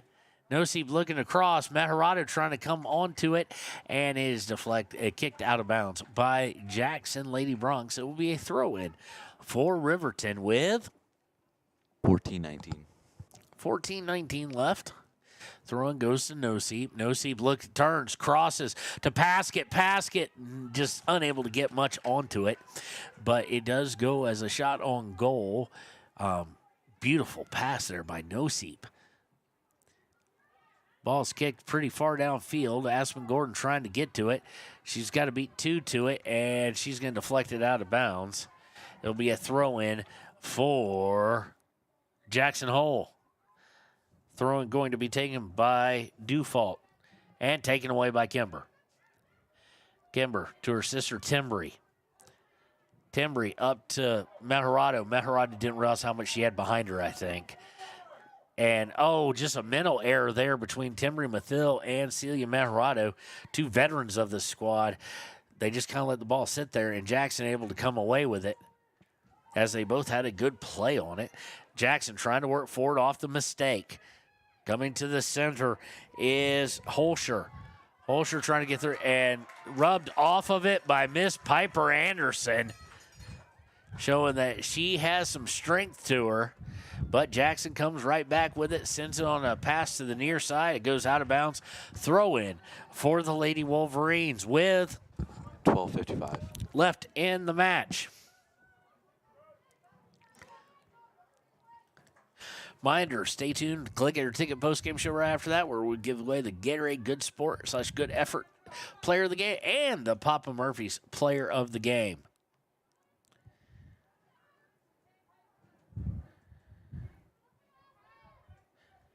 Coming across the middle, Piper Anderson hounding Jackson after they stole it on the throw-in.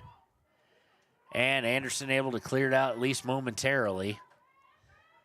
Jackson now sending 9 of total 11, counting the keeper. And Jackson in the box, and the flag is up for offsides. Golden Buffalo scoreboard 2-1 with 12:05 left in this match. Riverton wanting to hold on. It would be their first start. It'd be the start of their first win streak of the season. Won the first one and then lost or tied the next 3. They are 2-2-1. They won the other day against Evanston. Now looking as Paskett trying to come down the near side, sent out of bounds. They are 2-2-1. They have been below 500 until the Evanston game. They started 1-0, then 1-1, then 1-1-1, then 1-2-1. And looking to get above 500 for the first time since the very first weekend of the season, since that Friday, technically I guess Saturday morning because they hadn't played Green River at that point, but trying to get their first win streak of the season going. And right after our postgame show, Clicker Ticket postgame show, will be the boys game where they look to do the same thing, look to get their first win streak going. They cannot get above 500 yet, but they can look to get to 500 and get some positive momentum going. Jackson, expect them to start sending everybody forward. And this one intercepted by McConaughey. McConaughey sends it forward. Fighting for is Noseep. She's going to lose it, but gets it right back, and they're going to whistle that. And a little bit late on it, but legitimate. I would have liked to see it been a little bit quicker when you saw her forearm extended, but once she got the ball, that's a little late. But at the same point in time, legitimate. Connor, try and get the goal in here because you're a little too far. Okay, there we go. Just follow it because she may go for it. She's at least going to try and get a rush on. Here is the free kick, and it's right to the keeper and right to Ayana Mejorato's hands, and she takes it off the bounce with ease. And look to clear it with 9:50 left here in the matchup. Punt beautifully handled by Mathil. Mathil to Paskett to Mejorado. Mejorado trying to get in front. She's going to look. Shot! Oh, just wide left by Celia Mejorado. And that would have definitely been the icing on the cake and the insurance needed. But great job handling the punt off of by Timbri Mathil. Mathil with great pass to Paskett. Paskett with a great pass, and they intercept immediately. Paskett out for Maya Nosip. Maya Nosip trying to tee it up. Shot, and it's deflected. It's deflected out. Back to Nosip.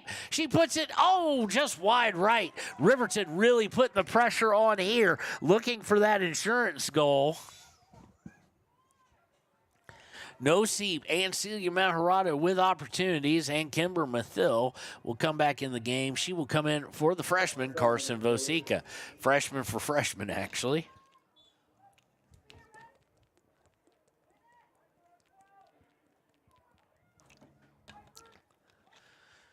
Jackson now looking to push forward on the far side. Working down, McConaughey marking the player. Cross. Gordon trying to step in front of it, can't do it.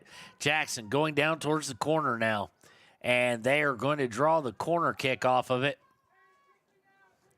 with 8:18 left in the match. Riverton holding on to a 2-1 lead. They've had their opportunities to extend it. Short corner, and people who are watching know I hate the short corner. I just can't say, I don't think it has a whole lot of advantages. And they're going to get into the box somehow. Almost had advantage on a cross. And Ayana Mejorado a little bit confused. Defense had to bail her out because they didn't mark the player to begin with.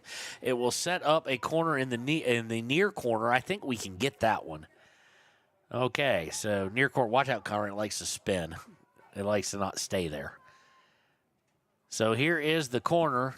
Taken. Mejorado able to snatch it out of the air and eliminate that threat with 7:29 left in the matchup. Mejorado will punt it out. It's going to bounce once and over the first midfielder, and handball. Yes, handball on the second defender.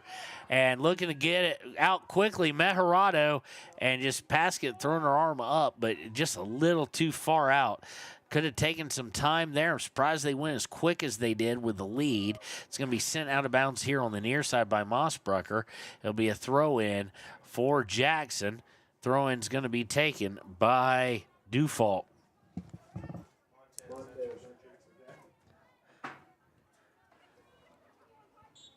Tight game, 2-1 Riverton with 6:40 left here in the matchup.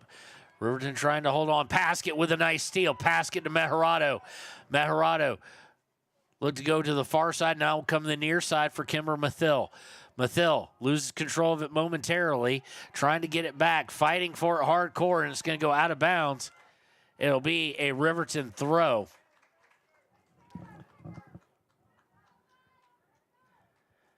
Mossbrucker going to take the throw here. Good throw as far as distance goes. Paskett now trying to catch up to it. Mejorado on it, and they'll just let it go out of bounds. Waste a little bit more time with 5:55 left here in the matchup. Throwing is just going to go over Paskett's head, and Jackson will wisely let it go over the inline, but they need to get on top of it now. Goal kick will get them more distance than just playing it will, but they need to operate quickly, down 2-1. Approaching the 5-minute mark here from Riverton High School. Paskett and Timbri Mathil with the goals. And it's taken away by Kimber Mathil. Mathil to Mejorado. Mejorado looking to go to Nosip. Nosip needs it inside, and it's taken away, but Piper Anderson there to clean it up. She'll just send it forward a little bit. Misplayed by Olsen. the defender, but Jackson does come away with it, and they'll look to push forward on the far side. Looking to go down the center, headed by Yarber, looking for Noseep, and it'll go over Noseep's head. Now played by the defender, Noseep giving great harassment as a defender. They'll come center for Montez. Montez looking probably to get to Steinberg, who wants it badly on the near side. They waited a little bit too long. Kicked out by Mossberger, but Montez gets a hold of it. Now looking to go towards goal. Decatur Yarber trying to give chase and just shields it away, and Ayana Mejarado will run up on it out of the keeper position and look to clear it. 2-1 here on the Golden Buffalo scoreboard with 4:30 left in the matchup. Looking to clear it is Kayla McConaughey, She can't do it. Gordon pops up in the air, and Jackson Hole sent it kind of further back. Not on purpose, but now they leave a ball in no man's land. Mossbrecker will look to get it out. Goes past the 50, right to Montez, though. Mejarado marking her, and she looks for the outside pass for Steinberg. But Mejarado, why do I keep saying Mejarado? Mossbrecker is there.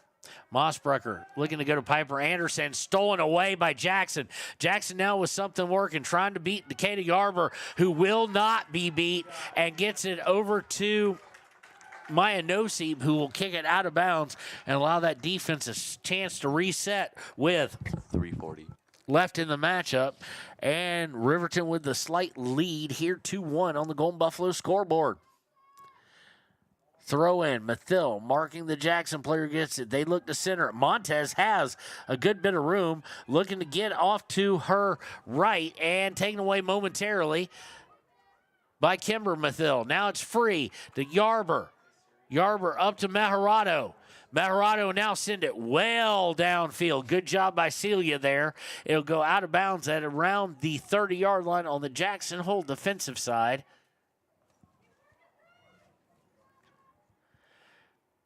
So it'll be a throw here, throw in.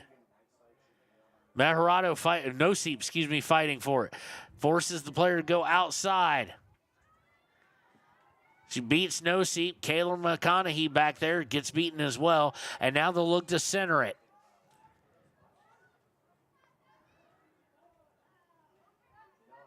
They've still only sent it. They're about 8. They got 2 more they can see, and there it's taken away by Mathil.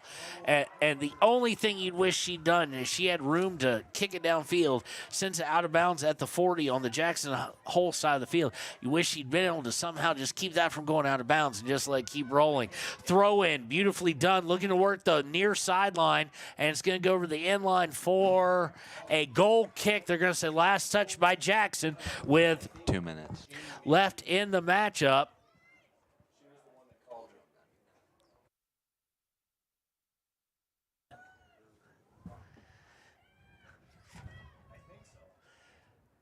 Under 2 minutes now to play. Goal kick is going to go out of bounds.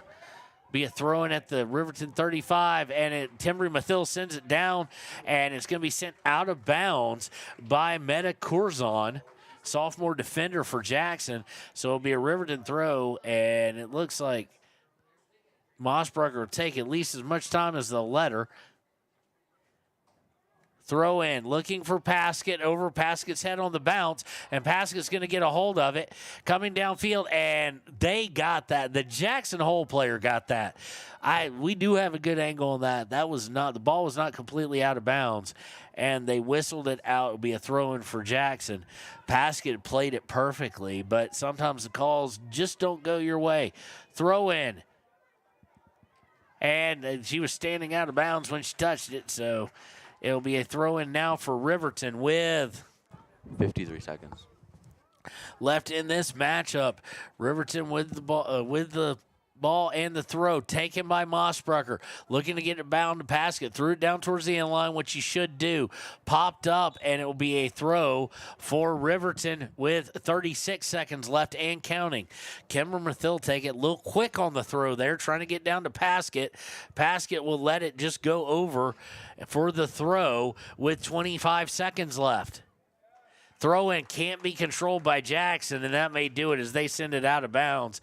It'll be a throw-in for Riverton with about 15 seconds left. Throwing Paskett, doing what you're supposed to do, going down to the corner and just hanging out, and forces Jackson to kick it out of bounds with 7 seconds left.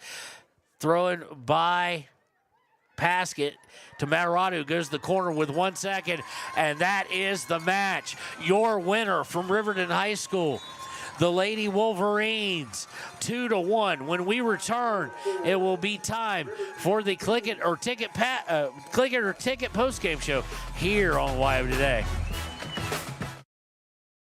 We believe that everyone deserves a second chance, including us. Hi, I'm Brian Robacher, CEO of Atlantic City Federal Credit Union. And if we said no to you in the past, I'm asking you for a second chance too.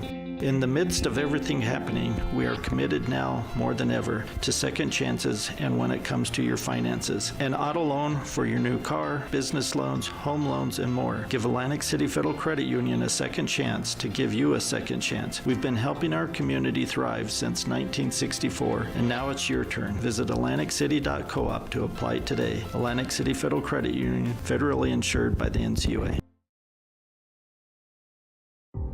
For a place, a people,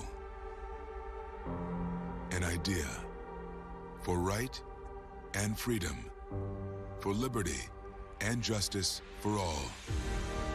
For every square inch between fruited plains and spacious skies. Marines fight to win. See all the battles Marines fight to win at marines.com.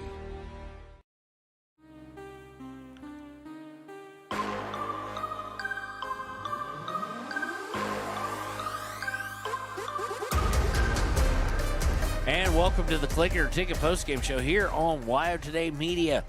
So it is now time to give away some superlatives. Your Riverton Lady Wolverines win 2-1, improving their record to 3-2-1.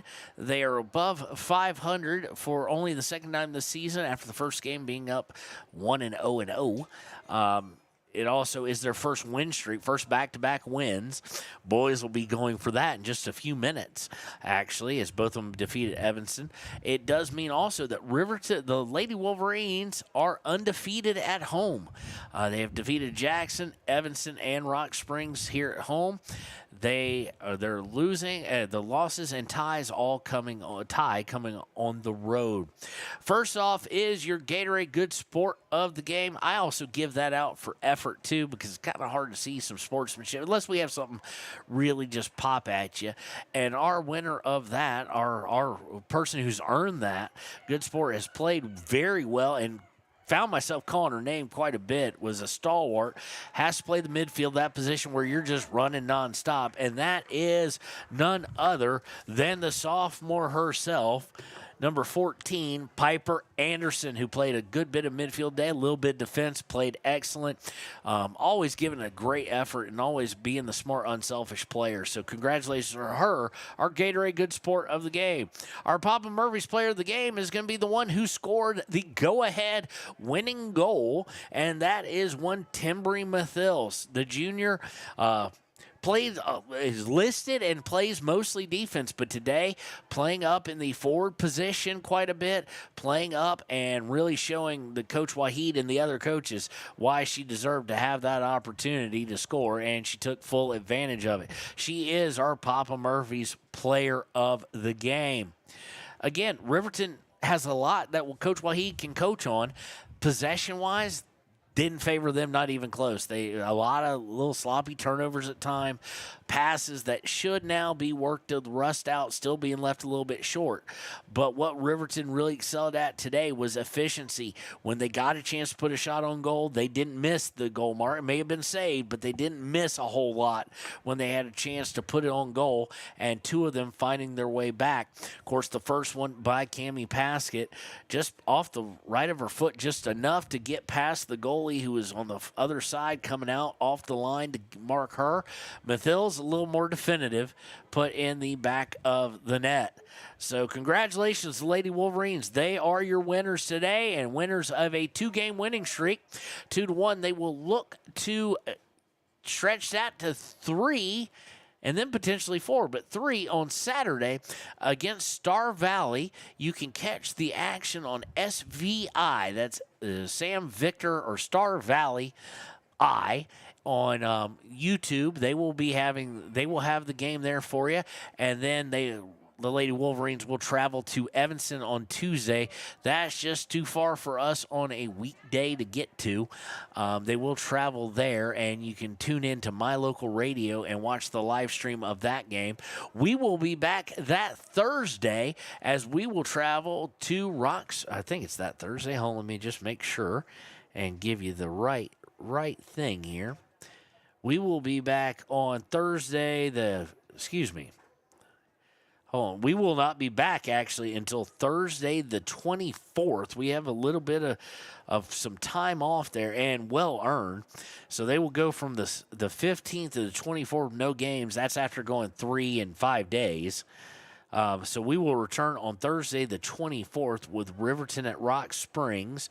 Then on the 26th, on Saturday at 11 and 1, we will be with Green River. That will be a return matchup here.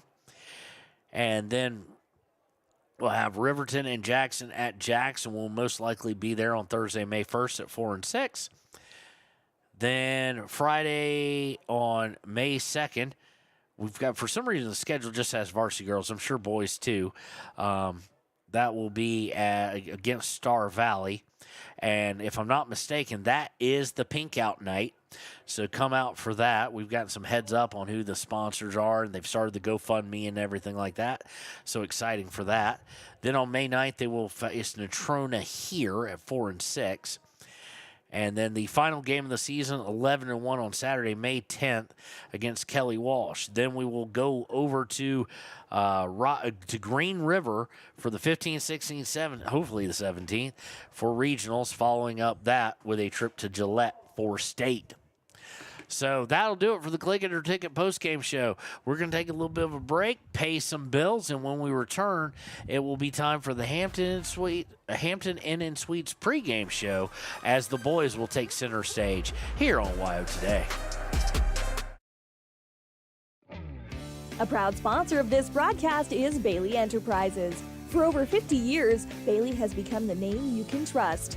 With Pit Stop Travel Centers, you can fuel up and stock up on trip snacks at locations all over Fremont County. You can also put your trust in Bailey Tire and Auto for service to keep handy for those times when your luck runs out on the road.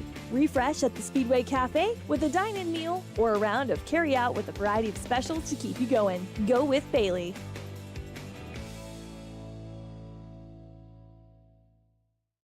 Detailing done different can protect your vehicle with S-Tech's Action Series, Carbon or Smart Series ceramic tint, plus premium ceramic coatings for maximum UV and heat protection. All backed by a lifetime warranty. Expect expert detailing to make any ride look brand new. Call 307-851-5158 today. Detailing done different. Riverton Blowdorn Lumber is proud to support youth sports. Experience the Blowdorn difference. Quality products, design, delivery, and expert service. Blowdorn Lumber, 1202 North Federal in Riverton. Blowdorn Lumber. Your car or truck is an investment. When it needs repairs, you need someone you can trust to do the job right. Take it to Gunner's Automotive. They repair all makes and models of cars and trucks, from oil changes to brakes, tires, and more. Gunner's Automotive, 856-2288. The staff and board of the Fremont County Fair wish to thank everyone who attended the fair last year, and this year enjoy Blackhawk live in concert Friday, August 1st. Race you to the fair, the Fremont County Fair. Community Health Centers of Central Wyoming has locations across Fremont County ready to serve you at DuBois Medical Clinic, Riverton Community Health, and Lander Community Health Pediatrics. We accept all forms of insurance, including Medicaid and Medicare. Are you struggling to get medical care? Ask for their sliding fee scale. From family medicine to pediatrics, Community Health Centers are here to serve you. Call 307-463-7160 or visit chccw.org to schedule your appointment. Dos Solitos is proud to support Fremont County sports teams. Enjoy bold Mexican flavors that'll have your taste buds shouting, "Olé!" Follow them on Facebook, Instagram, and TikTok for updates on events and food truck locations.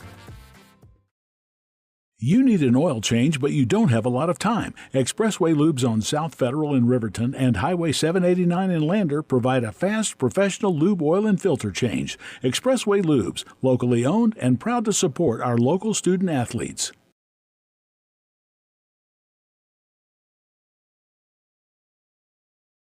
B&M Septic and Excavation offers prompt professional service. Call them today for a quote at 850-2200. They serve far and wide across Fremont County and deep. B&M Septic and Excavation is proud to support Fremont County sports. Why should your new floor come from Carpet One? Because we're passionate about the spaces our neighbors call home. We're part of your community, and we're also part of the world's largest cooperative of independently owned and operated flooring stores. So you can be sure you'll get great selection and outstanding value with every installation. Whether it's carpet, hardwood, tile, or luxury vinyl, our experts take the guesswork out of choosing the right floor. We're your local Carpet One Floor and Home, the one store for your perfect floor.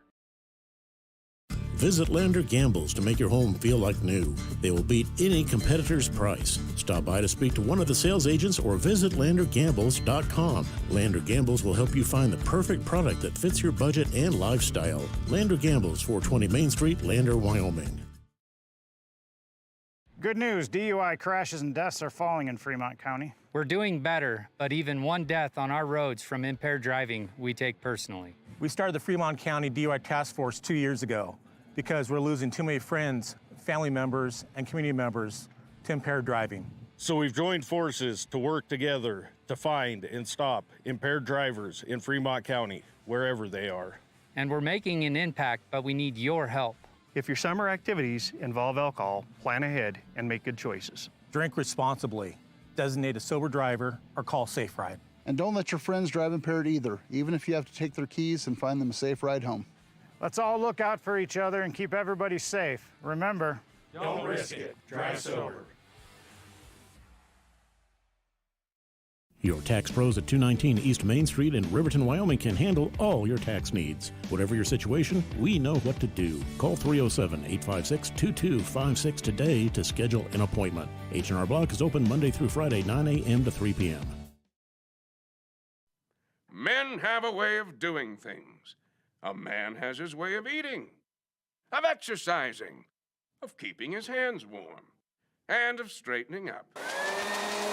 So, when a man faces a serious life problem like divorce, depression, or suicidal thoughts, shouldn't a man have a way to deal with that too? Well, now he does. I'm Dr. Rich Mahogany. Visit me at mantherapy.org. Hey guys, this is Nick Haskell, and here at Haskell's Furniture and Flooring, we have the best brands. With our size, we are able to shop for you. We're able to choose the top products from the best companies. We carry Lazy Boy, Tempur-Pedic, Ashley, Sealy, Serta, and more. With our variety, we can make sure we're a one-stop shop for all of your home furnishing needs. Come in today to one of our locations in Cody, Lovell, Worland, and Riverton, where we have the best prices and a better service. High Plains Power is a Touchstone Energy cooperative. What does that mean for you as a Rural Electric Association member? It all comes down to 7 principles: open membership, one voice, one vote, member benefits, independence, education, cooperation, and community. To understand how it all works, we're headed back in time. In 1879, electricity was in major cities, but rural areas were out of luck. In 1935, President FDR made it possible for companies to build power lines to unserved areas. By the time we hit 1941, some 400 electric co-ops had been organized to serve rural America, just like High Plains Power. For more information, visit highplainspower.org. Papa Murphy's on North Federal in Riverton makes your pizza to order. Order online at papamurphys.com or in store. Delicious, fresh-made pizza just the way you want it. Papa Murphy's is a proud supporter of our local Fremont County student athletes.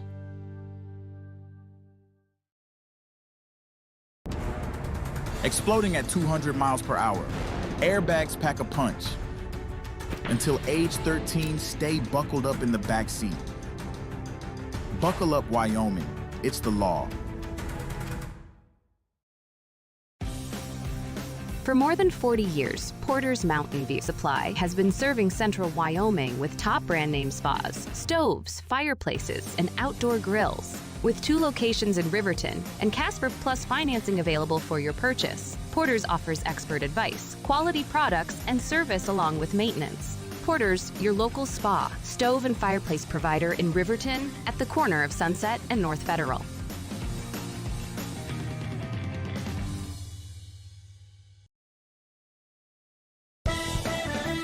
Shoshone Rose Casino and Hotel is proud to support youth sports in Fremont County. Enjoy a meal at the Deca Gai He restaurant. Deca Gai He is Shoshone for the eating house. Open daily from 7:30 a.m. until 9 p.m. Try a weekend getaway with the family in one of their comfortable, pet-friendly guest rooms and enjoy the heated swimming pool. Book online at ShoshoneRose.com and remember to support Fremont County youth sports. Go team!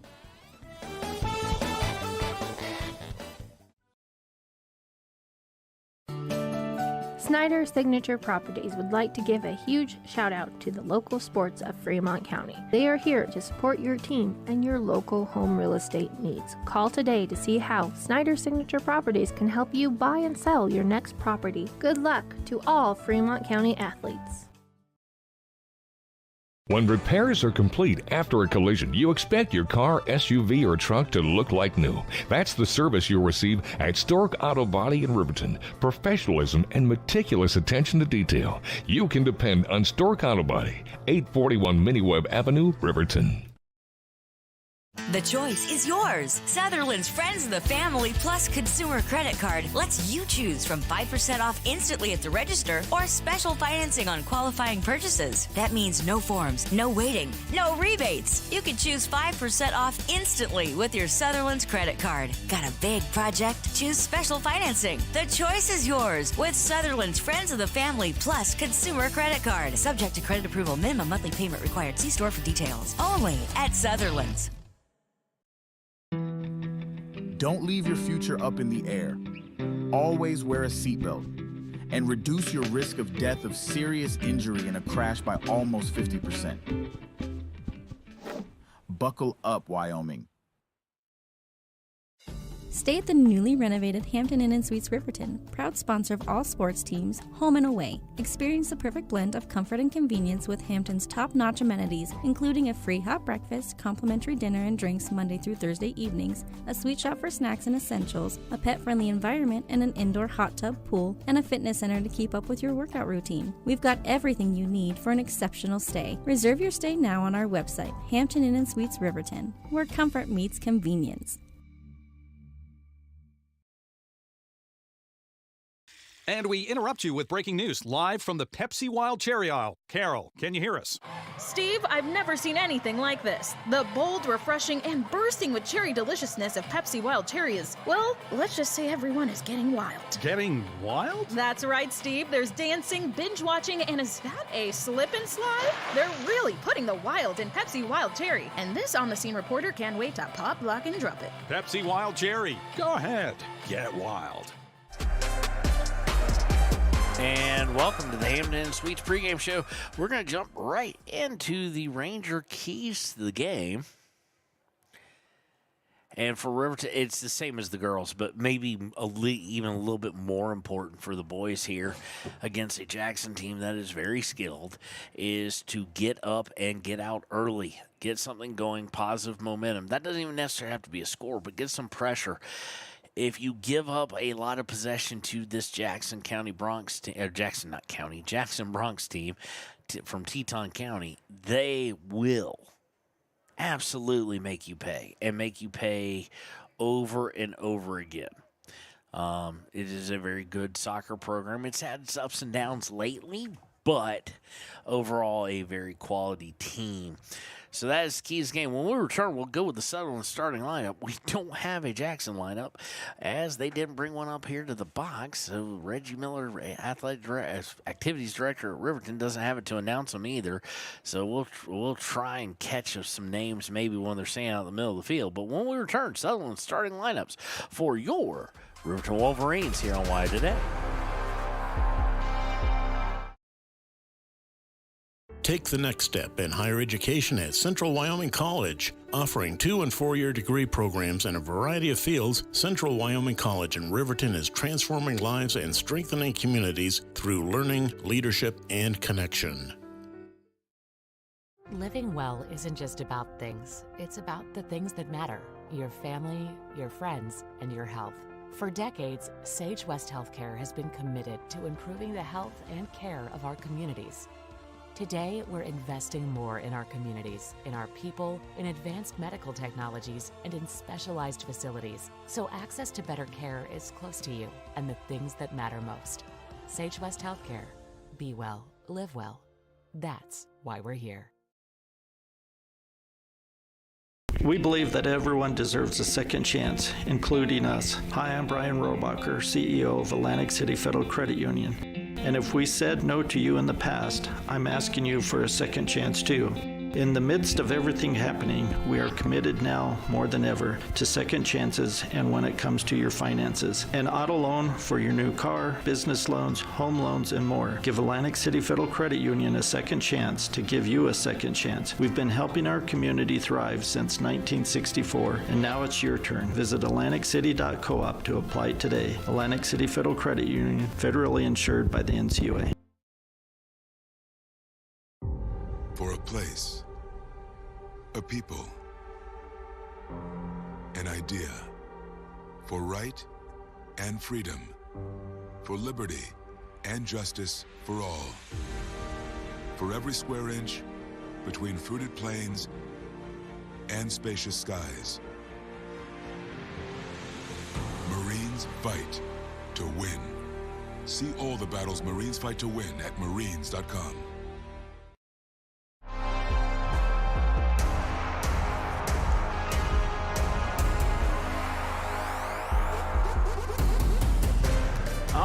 And welcome back here to Why Today's coverage of Riverton High School soccer. We're going to try and at least give you the lineups here. First for Jackson, as I'm watching them on the field, that's the best we can do. And luckily, they don't have the orange numbers. They're in all white with black piping and black numbers. It'll be number 1 in goal, Bruno Silver. Number 2, Liam Logan. Number 4, Irvin Condi. Number 5, Nico Zampa. Can't tell who's there on that, so we'll skip ahead to Vincent Villas of Villasanya. Go back to number 8, Addie Wessler. Number 10 was Vincent. Let's see here. I think that's number 12. It is. Number 12, Lucas Gohert. And now they're getting too small for me. I see number 25, Ricardo Aguilar. Number 24, number 19, Holden Leosh. I think that's number 18, Finn Benenga.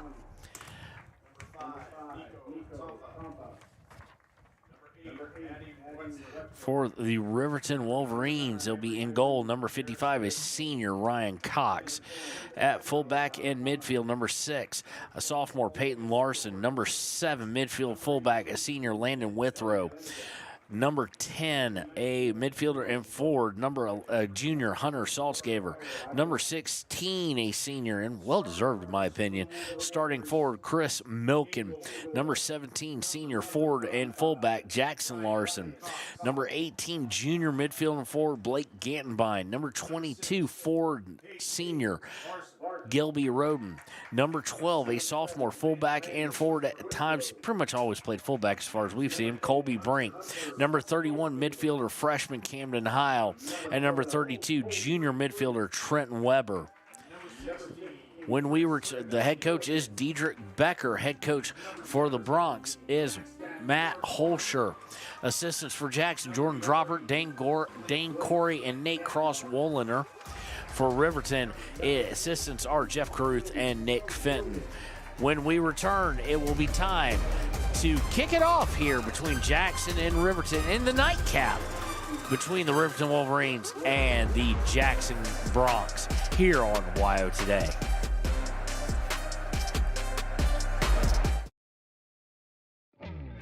A proud sponsor of this broadcast is Bailey Enterprises. For over 50 years, Bailey has become the name you can trust. With Pit Stop Travel Centers, you can fuel up and stock up on trip snacks at locations all over Fremont County. You can also put your trust in Bailey Tire and Auto for service to keep handy for those times when your luck runs out on the road. Refresh at the Speedway Cafe with a dine-in meal or a round of carry-out with a variety of specials to keep you going. Go with Bailey.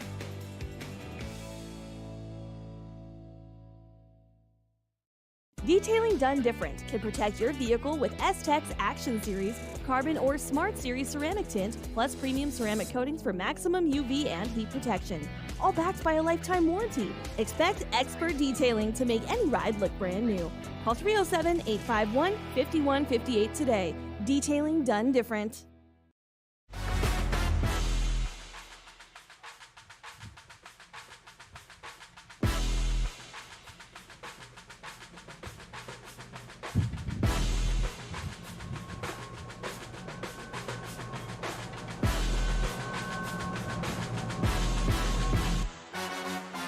And welcome back to YO Today's coverage of Riverton High School soccer.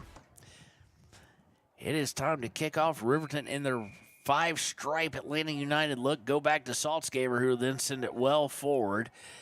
Blake Ganbine trying to push.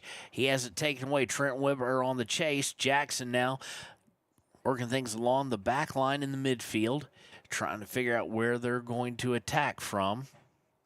And they'll come to the far side, now go back to their back line, and now send it well forward. And that looks to be offsides, and it is well offsides. Nice thought, especially with the lead off he had, but he was offsides all the way back at the 41 of Riverton. So Riverton will take the free kick here, and Connor will follow the ball as it goes off the screen. Kick by Larson, trying to go to Weber on the near sideline. Unfortunately, it's just way too high for him. It'll be a throw-in for the Bronx. Throw-in will be taken by Zampa. Goes back to the keeper after it went out of bounds and then sent further back. Keeper will take it, looking on the far sideline, and he's got something working, but he's unable to control it, so it'll go out of bounds off of Holden Leosh, the senior forward. Throw in by Brink to Milken. Now headed forward by Larson. Fought for and lost. Jackson with it, trying to work it on the near side, trying to get it to Lucas Cohart, who has it. He's guarded and then sent flying off the ball. No foul there called.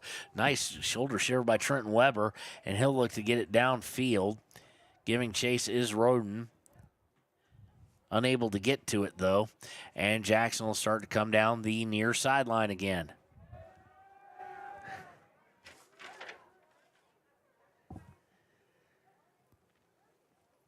Villasanya over to Zampa. Zampa going out front, and they'll get it over to Beristain. One of the starters I missed. That's what happens when you don't bring a roster up, and I can't see that far. We have a full roster. We just didn't have the starting lineups. It's going to be cleared out here by Riverton. Unfortunately, right to Jackson, and they'll try and work it down this near side again. Beristain with it, tries to get in the middle, can't do it. Roden with it.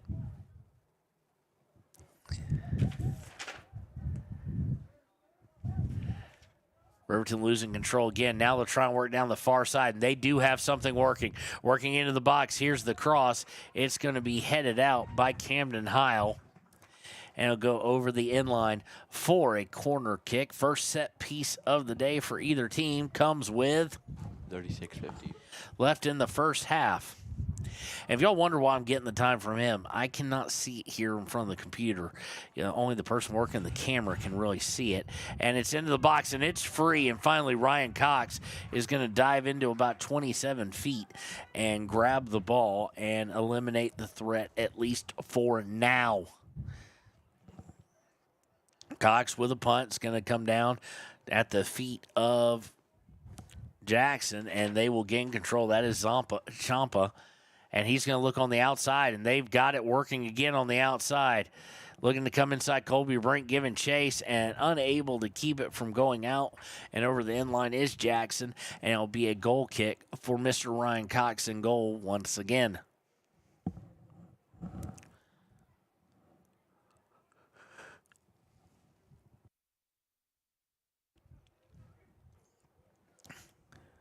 Goal kick going to be first intercepted by Jackson, but now the Riverton defense will start to work things up, and then it'll go out of bounds off of them.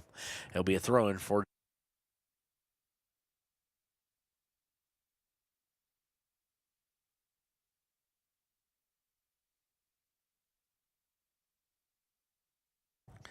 Jackson. Going to work it all the way to the far side. Now Bronx will look to reset as they'll go out to the defenders. Jackson only playing with two defensemen back, and they're pinching all the way up inside the 40. That is probably because something they've seen on film or on video of Riverton. It is a good possession team. Defense getting back a little bit now. Champa will have to kick it back to him past the 50. Back to Champa.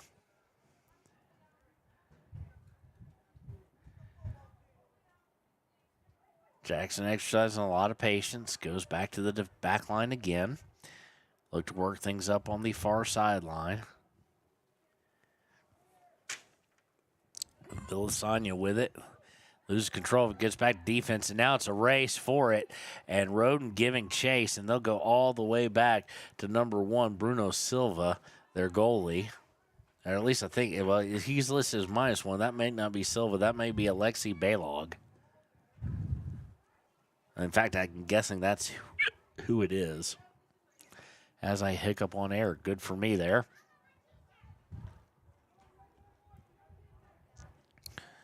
Ganbine giving a little chase as it's fought for at midfield, but Jackson will come away with it again. Jackson's turns. This time it's Berenstain looking to go outside or outside on the near sideline for Coert. Getting through, they're going to set up a long shot deflected by Trenton Weber and out of bounds, I do believe. Yep, and it will be a throw-in. Having to lean forward for that one for Jackson.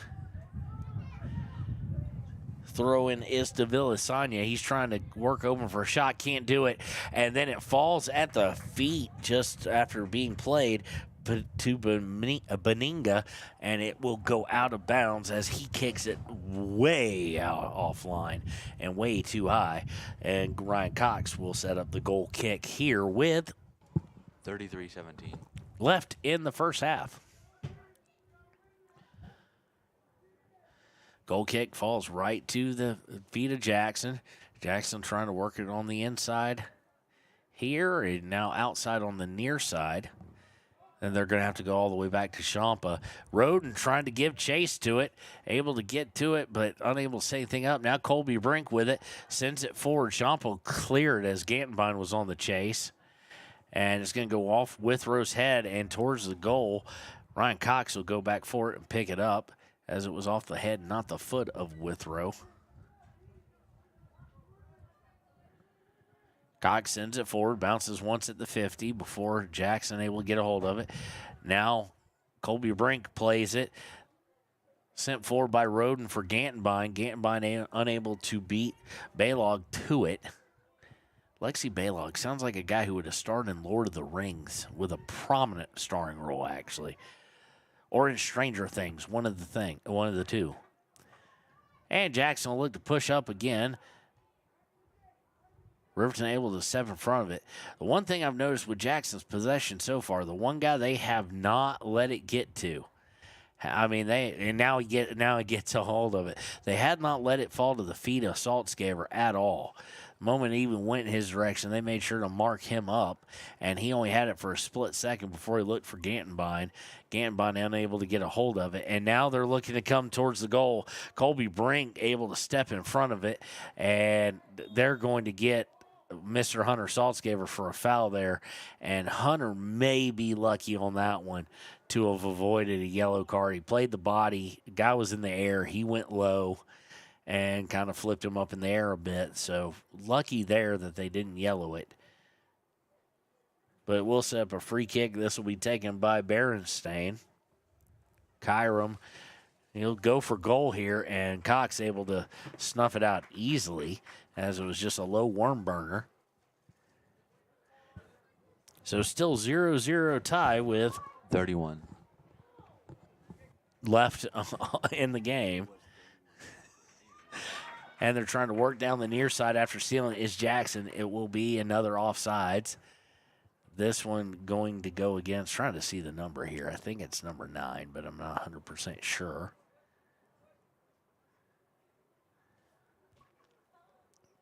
This is a free kick, and it sounded like he just got a weird piece of it. And they're going to go through Roden. Chris Milken giving chase. They say no foul and go all the way back to Alexi in goal. Saltzgaver now getting a little bit more aggressive, at least trying to run on, and that kind of signals Jackson Larson to do the same thing. And it goes past Colby Brink. He plays it poorly, and now they've got onsides working the far side, cutting back in, and a potential shot, and good job getting back there on defense by Riverton and able to throw things off in the time, and comes out of the box. And they'll work the near side now, looking to cross, going for goal, and it forces just the way the shot was taken there, or the pass was taken, forces Ryan Cox to send it up and over. He had to play it, and he'll set up a goal kick on the far side. It looks like it's going to be taken by Vincenti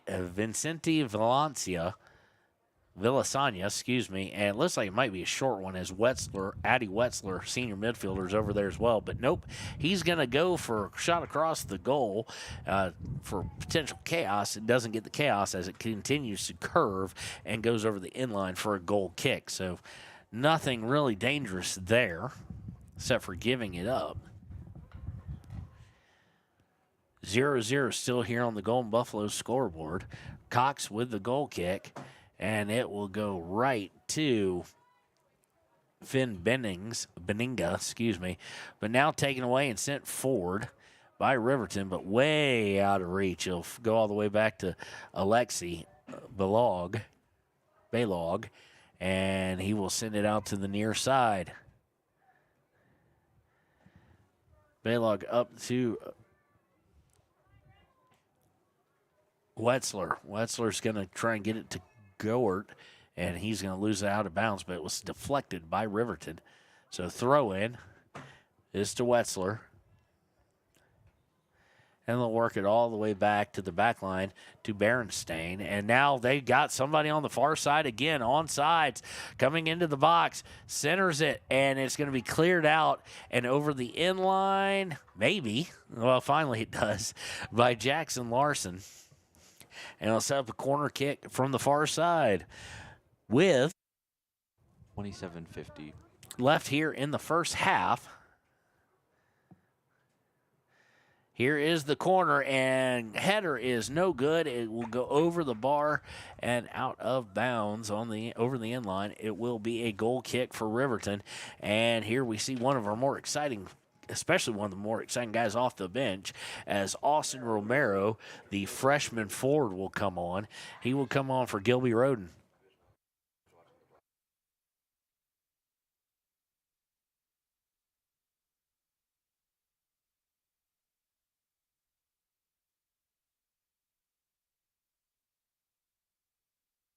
Oh, just been informed by Connor that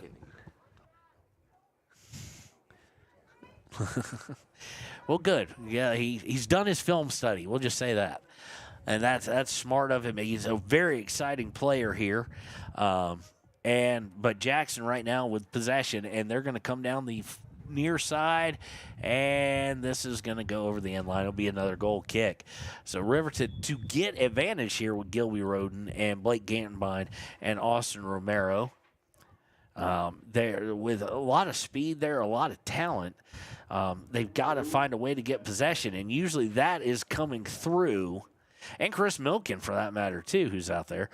That usually happens with it going through Hunter Saltzgaber. They play through him in the midfield, and he has had next to no he's had like one touch the whole game.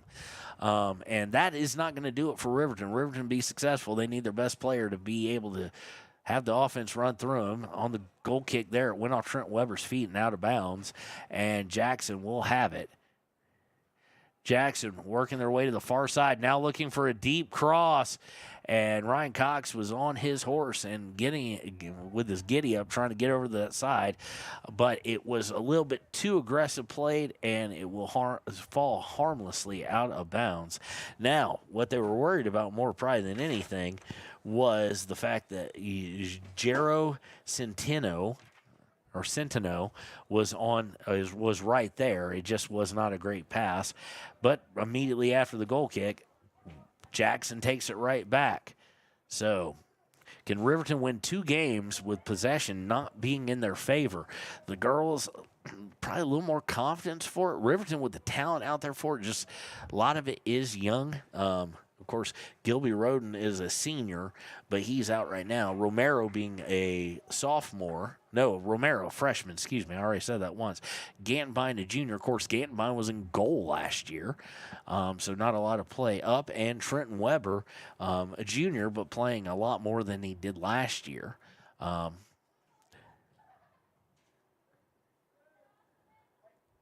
Ball sent forward.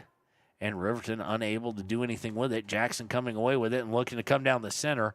Almost does. Colby Brink, and he is going to get called for a foul. Colby Brink, the sophomore.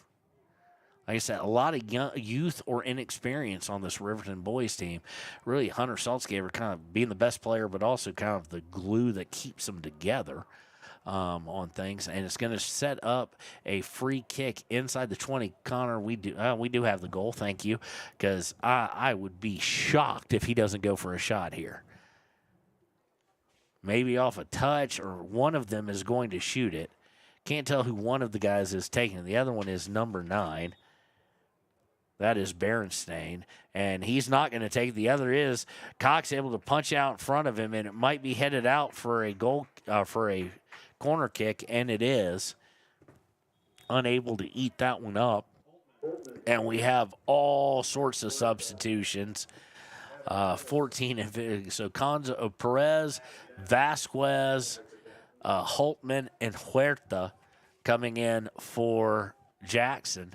So some mass substitutions going deep on the bench. So far, Riverton has only gone 1 deep, and that is Romero. I assume we'll see at some point in time like a Mason Romer, number 3. He is.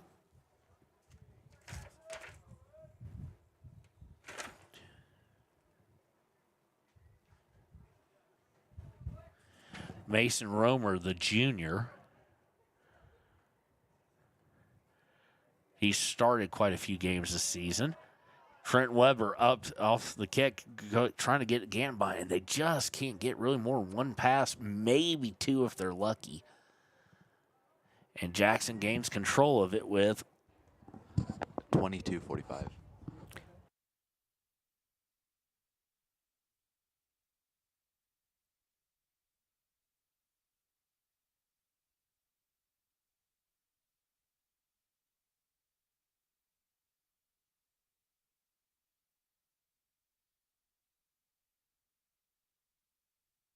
You sure?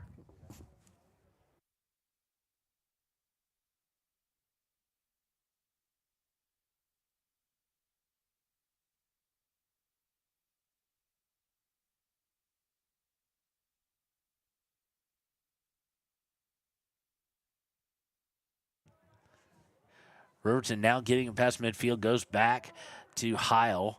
Is trying to send it forward, trying to get something going here. Maybe they have it as it goes off Trent Weber's head to Gantenbein, and then Gantenbein immediately double teamed and takes it away. You're going to have to, they're going to signal offsides, I think. No, it's going to be a foul well up here, potentially, or are they going to say it went out of bounds? They're going to say it was out, so it'll be a throw-in. Throw-in will go over to Peyton Larson. Back to Jackson.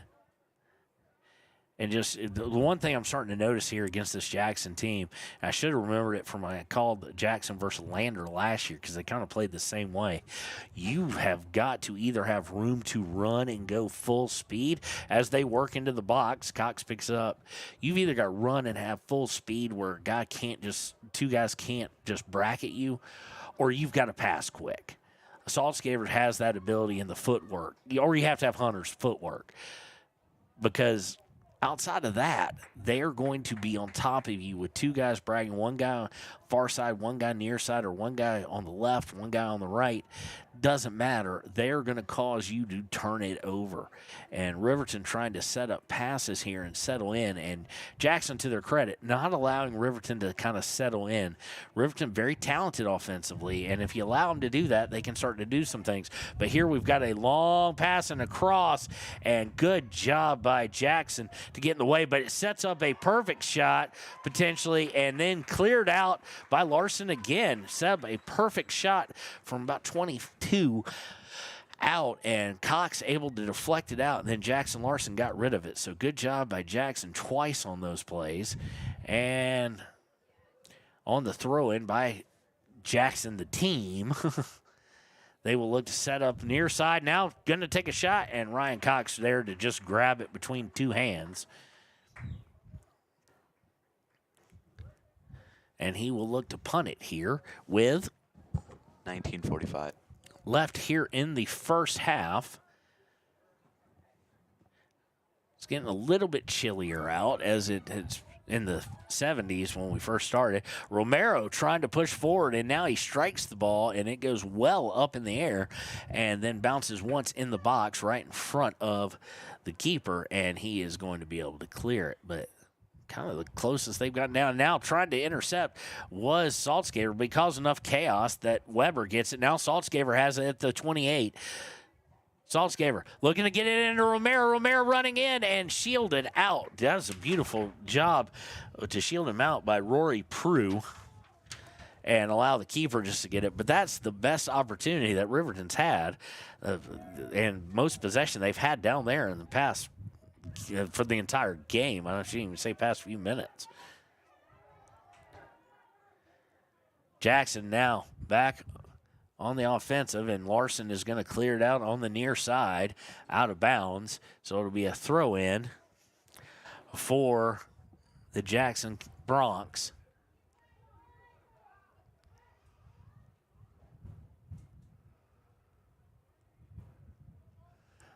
Throw in. Looking to work of the far side. Riverton defense playing pretty darn well. They've just had to be on their A game the entire time, it seems. Jackson trying to work down the far side. Putting pressure on. Gantby now after a missed pass by Jackson, but Jackson just calmly gets to the back line. Looks to set things up. Now Saltzgaber with a boot on it. Now it goes back to Brink. Weird English on it, and it's going to go careening out of bounds on the near side right in front of the Riverton bench. It'll be a throw for the Jackson Bronx with 17:48 left in the first half.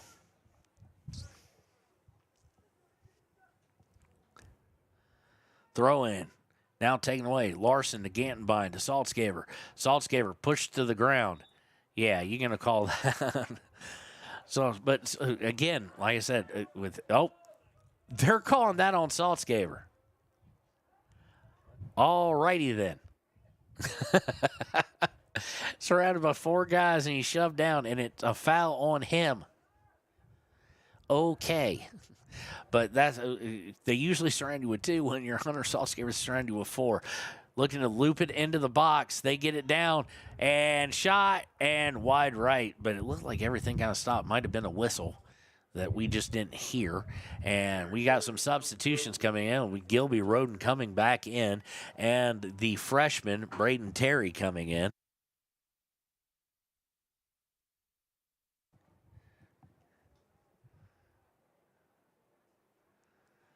Coming out will be Trenton Weber as well as Peyton Larson. Throwing fight for it and immediately came to not. Whoa, guys getting up there with some elbows. And the ball is going to go out of bounds or over an inline. They're going to say out of bounds. We have some substitutions now coming in for Jackson. We're going to see Addie Wetzler coming back in, and I think for the first time today, no, not the first time today, Holden Leosh coming back in. So it'll be a throw in for Jackson.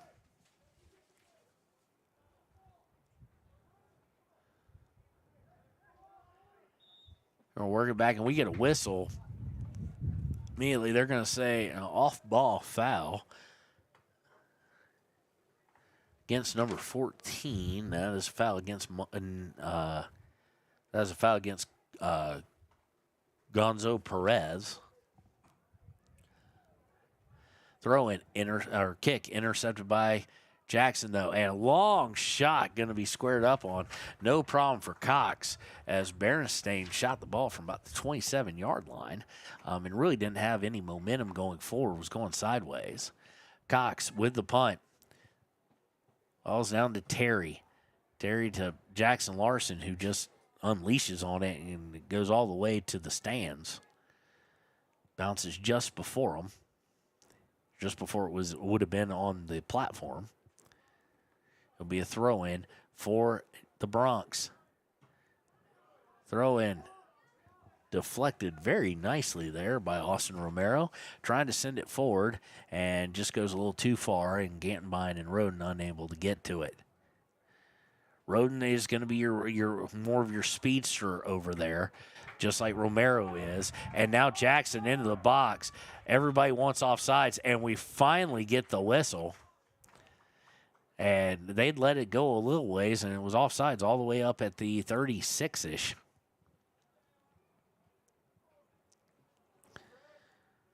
Jackson Larson will take the kick here. Goes to Terry.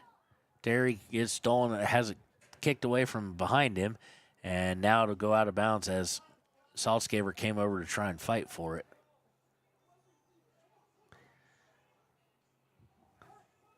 Ball goes to Withrow. Withrow trying to clear it, can't do it. And now it's going over the far side. Misplayed, Milken with the mark, and it's going to go out of bounds. They were unable to keep it from going out. It will be a throw-in for the Riverton Wolverines with 13:45 left in the first half. As of right now, not much to speak of on the United States Marine Corps halftime show. So we may take a little bit of a break as I'm seemingly starting to lose my voice a little bit. Which is odd. And now they're going to say he's on, and he's all by himself. This may be the goal, and it is. 1-0 Jackson.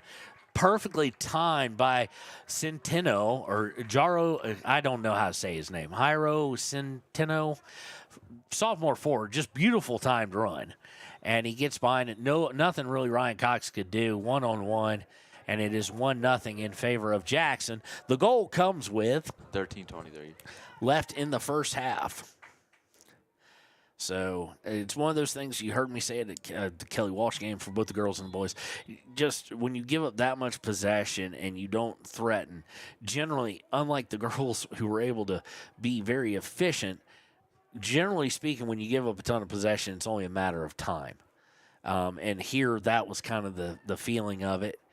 Fighting for it. They're going to let him play the advantage as Jackson. He's trying to time his run.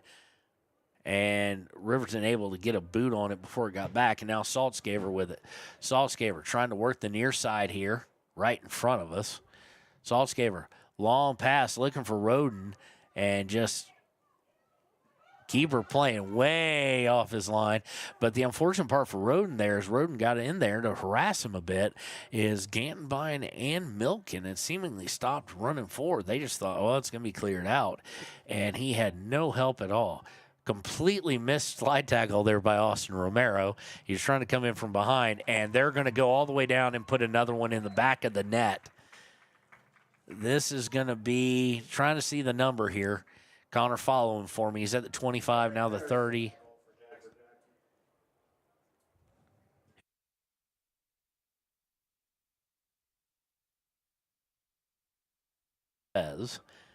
with the goal there, and it's 2-0. And just like that, Romero tried to give the slide tackle from behind and just didn't get there. And then the possession, they just worked it. I mean, very nonchalant-ish goal. I mean, it wasn't hammered or anything like that. It was just they got it in the box, they worked it, and they now lead 2-0. And we still have 12-10 to play in the first half. So those two goals apart were about, 20-some-odd seconds between when you said times. Less than a minute. Less than a minute. And now we're back in the box again. Jackson looking to cross it. Brink and another player fighting for it, and Jackson's going to come away with it, but they do have to come out of the box, and now they're going to tee it up and shoot from distance, but it's going to be just a worm burner, and it will be easily picked up by Ryan Cox. Saltzgaver now with it off the punt, and it's back and just sent out of bounds by Jackson Larson, and that's kind of been the way some of these possessions have ended, is just a kick that goes out of bounds or way off target. The long passes are not there, and I can't say it enough, and I don't mean it in any way, but they haven't been there a good chunk of the season. They're not going to be there against a good team. They're not going to let a real quick strike happen more often than not. They're not going to allow it. And they haven't today, and they haven't in the game at like Kelly Walsh, for example. They're looking to cross it. Colby Brink with a nice header to stop the pass. And Jackson, though, was still possession, trying to work down into the attacking third, being very patient. There they give it up to Saltzgaver. Saltzgaver to Roden. Roden trying to put it up for Saltzgaver. Little 1-2 action there, and then they lose it on the far side, and they'll go all the way back to Baylog, who will clear it out to the 20. And now they're going to look for a long pass, trying to sneak one in there. Riverton has it defended well. Gantenbein with it. Gantenbein to Terry. Terry trying to get back to Gantenbein, leaves it short, and it's stolen away by Jackson. Now they're going to work it all the way to the far sideline and look to bring it up in that direction. And now into the box, and Withrow will just send it over the end line, or over the sideline and out of bounds. So Riverton can kind of reset. And here comes Jackson with a mass substitution again. 3 different guys coming in.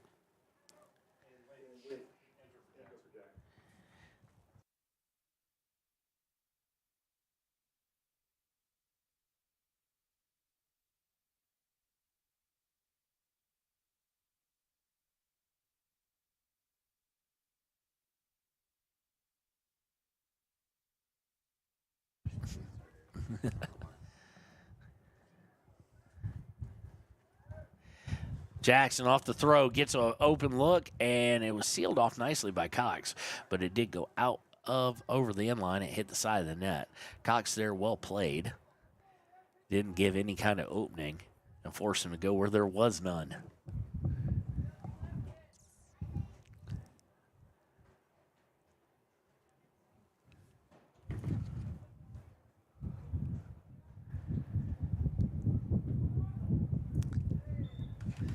Free kick taken, and they're going to say there's a foul on Gilby Roden right as he went to play it.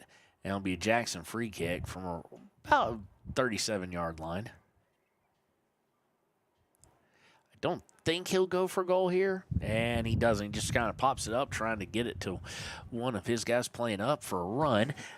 Riverton well defended it and will get it cleared out at least somewhat before they get a hold of it. Saltzgaver trying to put pressure, so is Roden.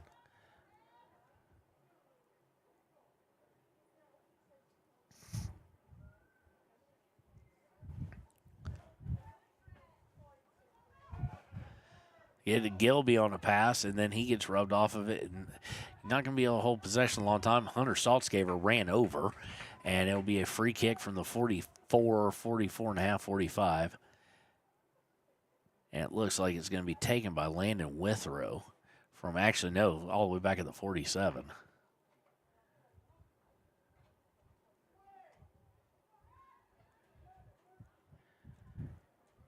Wither will take it, and I don't even know who that was intended for. It went right to Jackson.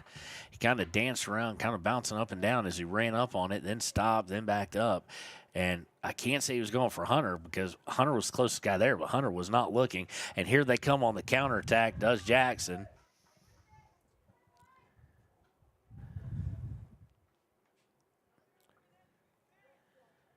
Jackson looking for the cross.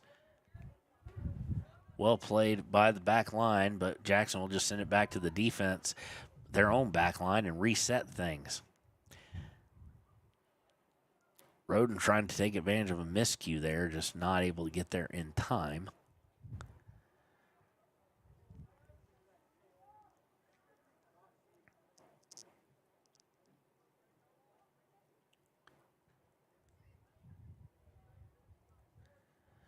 Now looking to come up the near sideline, just misplaced it, played it, and it goes out of bounds off Jackson. Riverton throw. Jackson player hangs his head, but they've taken away half of these throws right off the throw-in. It's thrown to Saltzgaber. Saltzgaber will turn, boot it up to midfield, where it's intercepted by Jackson.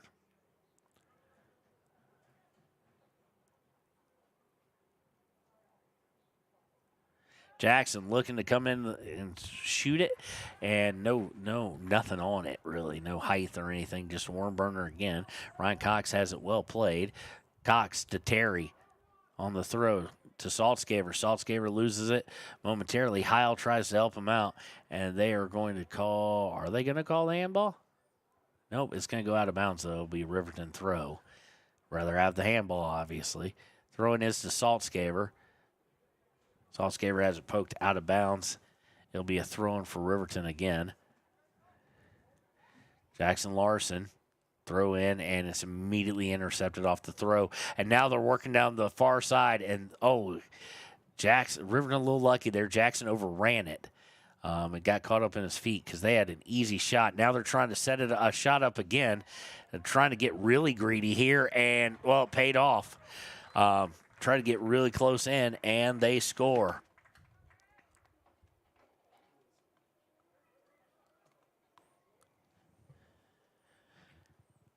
$3-0 in favor of Jackson here with 5:06 left in the first half.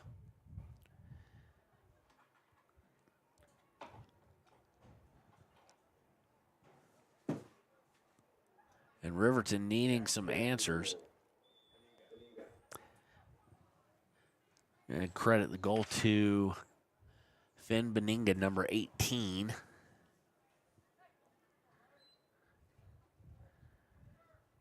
Saltzgaber back to Larson. Larson looking to get up, and it goes right out of bounds as he's trying to get it to Terry.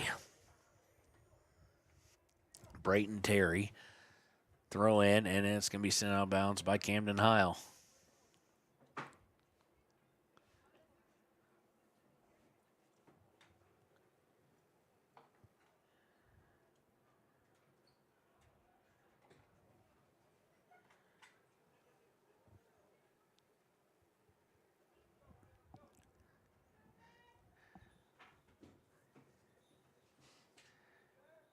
Right now, Riverton just wants to get to half and regroup. Jackson would love to add another one as they're on the far side. Here's the cross up in the air. Cox gets one hand on it, and Saltzgaber bicycle kicks it out because Cox couldn't reach and shove it any further. But Jackson trying to send it right back in the box, and it's going to go over the inline for a goal kick with 3:58 left in the first half.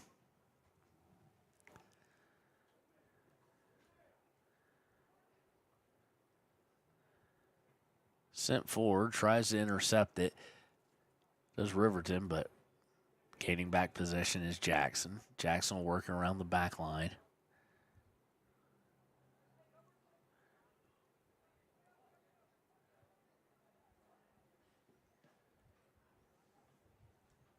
And now they're going to look. They do have a run going here. Can he get a foot on it? He does. And nicely played by the backline defense. I think that's Jackson Larson. Cox beat, and he's able to kick it out and I do believe over the inline. It will be a corner kick, but without Jackson Larson doing that, it is a goal, as they're going to push up everybody but two. Only one's the furthest back. Technically, their defender's so far forward that Gilby Roden is currently offsides. Here's the corner kick, and it's up in the air. It's free, and goal. Cox tried to go for it out of the air and then just wound up falling to the feet of one. And he, once again, the worm burner. It shot it low, and this time it paid off.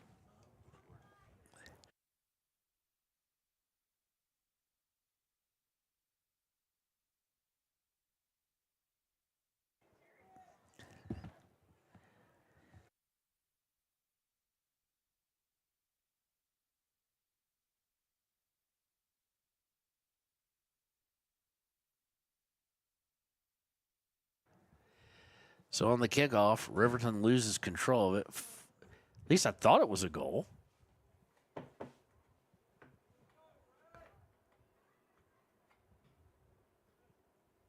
Was it not?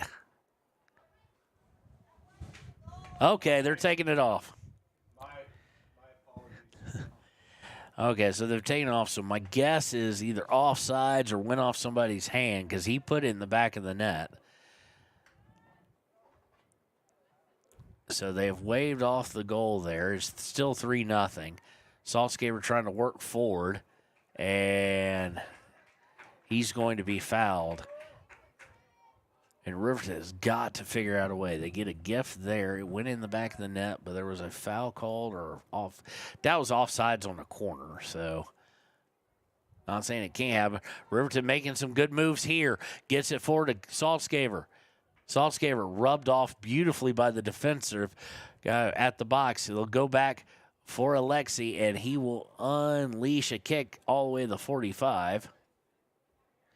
Heil heads it forward, now headed right back. And here is the push. They're looking for the fourth one. We've got 1:14 left in the half. Here's the cross. Cox, dangerous play there. He bent down to get it, and he kind of dribbled it like he would when he was playing basketball. And it's just a little dangerous. But Riverton trying to work their way up. Peyton Larson, Saltzgaber, back to Larson, trying to get to Saltzgaber and just send it to a space, and Saltzgaber couldn't get to it. And you can see kind of a little frustration there as he threw his hands up. Jackson Larson in trouble here as he tries to shield the player from getting to it with 42 seconds left, and it goes all the way to Cox.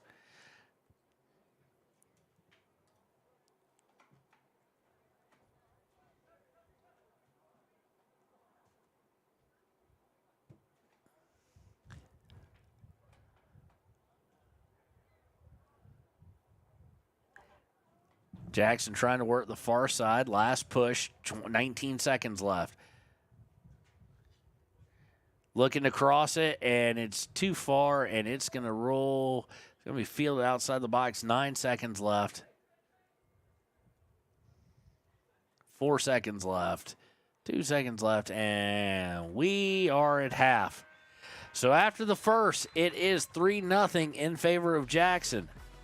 When we return, it will be time for the United States Marine Corps halftime show here on WYO Today. Riverton Blowdorn Lumber is proud to support youth sports. Experience the Blowdorn difference. Quality products, design, delivery, and expert service. Blowdorn Lumber, 1202 North Federal in Riverton. Blowdorn Lumber. Your car or truck is an investment. When it needs repairs, you need someone you can trust to do the job right. Take it to Gunners Automotive. They repair all makes and models of cars and trucks, from oil changes to brakes, tires, and more. Gunners Automotive, 856-2288. The staff and board of the Fremont County Fair wish to thank everyone who attended the fair last year, and this year enjoy Blackhawk live in concert Friday, August 1st. Race you to the fair, the Fremont County Fair. Community Health Centers of Central Wyoming has locations across Fremont County ready to serve you at DuBois Medical Clinic, Riverton Community Health, and Lander Community Health Pediatrics. We accept all forms of insurance, including Medicaid and Medicare. Are you struggling to get medical care? Ask for their sliding fee scale. From family medicine to pediatrics, Community Health Centers are here to serve you. Call 307-463-7160 or visit chccw.org to schedule your appointment. Dos Solitos is proud to support Fremont County sports teams. Enjoy bold Mexican flavors that'll have your taste buds shouting, "Olé!"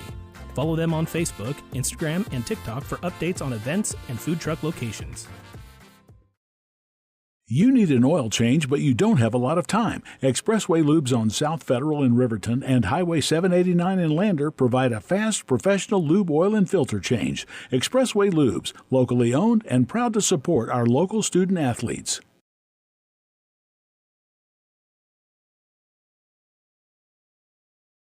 B&M Septic and Excavation offers prompt professional service. Call them today for a quote at 850-2200. They serve far and wide across Fremont County and deep. B&M Septic and Excavation is proud to support Fremont County sports. Why should your new floor come from Carpet One? Because we're passionate about the spaces our neighbors call home. We're part of your community, and we're also part of the world's largest cooperative of independently owned and operated flooring stores. So you can be sure you'll get great selection and outstanding value with every installation. Whether it's carpet, hardwood, tile, or luxury vinyl, our experts take the guesswork out of choosing the right floor. We're your local Carpet One Floor and Home, the one store for your perfect floor. Visit Lander Gambles to make your home feel like new. They will beat any competitor's price. Stop by to speak to one of the sales agents or visit LanderGambles.com. Lander Gambles will help you find the perfect product that fits your budget and lifestyle. Lander Gambles, 420 Main Street, Lander, Wyoming. Good news, DUI crashes and deaths are falling in Fremont County. We're doing better, but even one death on our roads from impaired driving, we take personally. We started the Fremont County DUI Task Force 2 years ago because we're losing too many friends, family members, and community members to impaired driving. So we've joined forces to work together to find and stop impaired drivers in Fremont County, wherever they are. And we're making an impact, but we need your help. If your summer activities involve alcohol, plan ahead and make good choices. Drink responsibly, designate a sober driver, or call Safe Ride. And don't let your friends drive impaired either, even if you have to take their keys and find them a safe ride home. Let's all look out for each other and keep everybody safe. Remember, don't risk it. Drive sober. Your tax pros at 219 East Main Street in Riverton, Wyoming can handle all your tax needs. Whatever your situation, we know what to do. Call 307-856-2256 today to schedule an appointment. H&R Block is open Monday through Friday, 9 a.m. to 3 p.m. Men have a way of doing things. A man has his way of eating, of exercising, of keeping his hands warm, and of straightening up. So, when a man faces a serious life problem like divorce, depression, or suicidal thoughts, shouldn't a man have a way to deal with that too? Well, now he does. I'm Dr. Rich Mahogany. Visit me at mantherapy.org. Hey guys, this is Nick. Furniture and flooring, we have the best brands. With our size, we are able to shop for you. We're able to choose the top products from the best companies. We carry Lazy Boy, Tempur-Pedic, Ashley, Sealy, Serta, and more. With our variety, we can make sure we're a one-stop shop for all of your home furnishing needs. Come in today to one of our locations in Cody, Lovell, Worland, and Riverton, where we have the best prices and a better service. Hi. And welcome to the United States Marine Corps halftime show here on WYO Today. Not a whole lot of positives for Riverton. Down 3-0. It has been a dominant possession-filled game for Jackson. I mean, there's no other way around it. Riverton's had about a chance and a half because the long passes, and that it's just a difference in skill set too. But there have been some bright spots. It'll be interesting to see if maybe we see a combination of Saltzgaver moving up a bit, trying to get a goal here while not conceding too much, or if they try and move Saltzgaver and Roden both up, or in throwing Romero too. Those are pretty much the three fastest guys who normally would be involved in scoring goals. And that's what it's going to really, really kind of take if they want to go with these long passes. It's going to take speed at multiple spots. We've seen Roden in, then Romero sub in for him, and Gantbine at the other forward with Saltzgaver at the midfield. But with only one guy, Gantbine is a great athlete. He is not the speedster that some of the other guys on the field, especially that defensive back line of Jackson, are. So a lot of work to do. Biggest key is win the first 10 minutes and then go from there, especially if you could get one in the first 10 minutes. That alleviates some pressure of trying to go for a tie, because that's your first goal right now. First goal is get one. The second goal is get the second, and third one, maybe the final one. It's going to take everything in this Riverton team to tie it, much less win it. But, if you get two real quick, well, then you can start worrying about get the tie and then maybe try and pull the upset. But right now, there's a lot of things about this Jackson Bronx team that they have to solve. We want to thank the United States Marine Corps for sponsoring this halftime show. The few, the proud, the Marines. We'll be right back with the start of the second half here on WIO Today.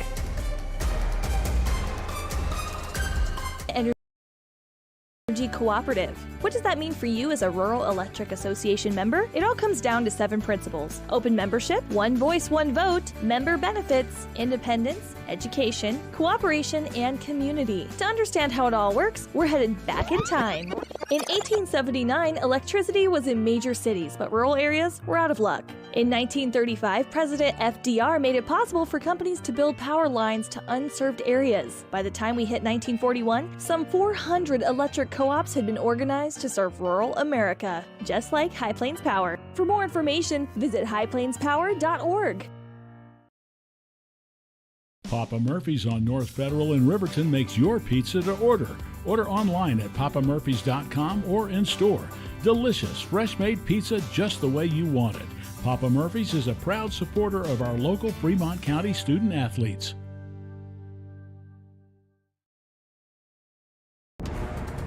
Exploding at 200 miles per hour. Airbags pack a punch. Until age 13, stay buckled up in the back seat. Buckle up, Wyoming. It's the law. For more than 40 years, Porter's Mountain View Supply has been serving central Wyoming with top brand name spas, stoves, fireplaces, and outdoor grills. With 2 locations in Riverton and Casper Plus financing available for your purchase, Porter's offers expert advice, quality products, and service along with maintenance. Porter's, your local spa, stove, and fireplace provider in Riverton at the corner of Sunset and North Federal.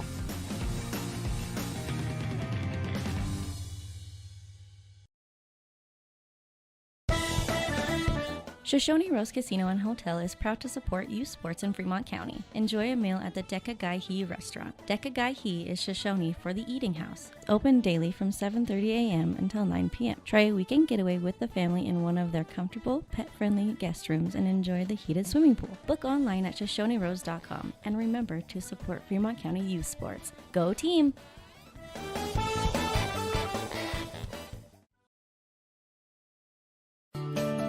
Snyder Signature Properties would like to give a huge shout out to the local sports of Fremont County. They are here to support your team and your local home real estate needs. Call today to see how Snyder Signature Properties can help you buy and sell your next property. Good luck to all Fremont County athletes.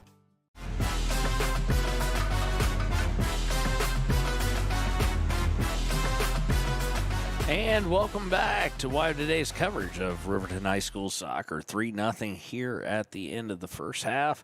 We are ready for the second half. They'll flip sides. Riverton will now be going left to right.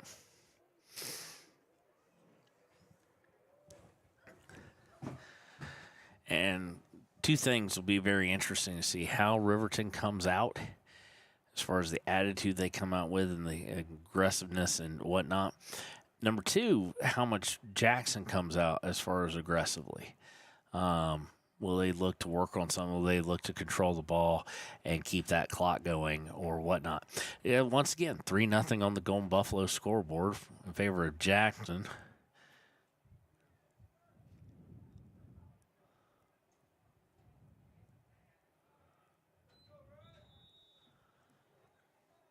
Riverton coming into this game at 1-3-0.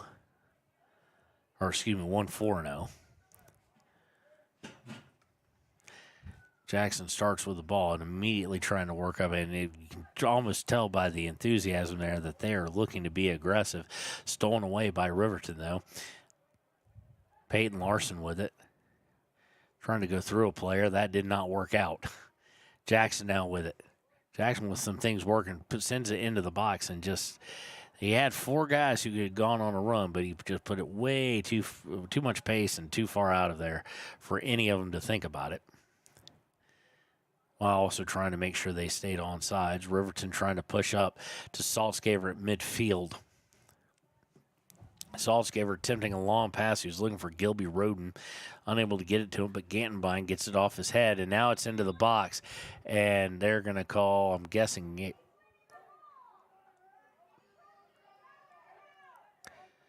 they're going to call it on Gantenbein. He's talking to the official.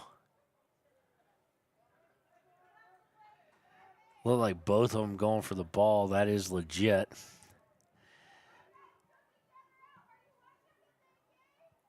That said, I don't know. Goalie, goodness, he's got a leg. Gets it up to about the 30 on the opposite side of the field, and we have a whistle immediately. Don't think that was offsides. Don't know what the call was. But immediately it's put it back into play. And they're working in the box, and he's offsides. And right as he makes Ryan Cox commit and go down the ground, he knew he had an open look at net, and then he hears the whistle. But he is offsides at the 25, 26-yard line.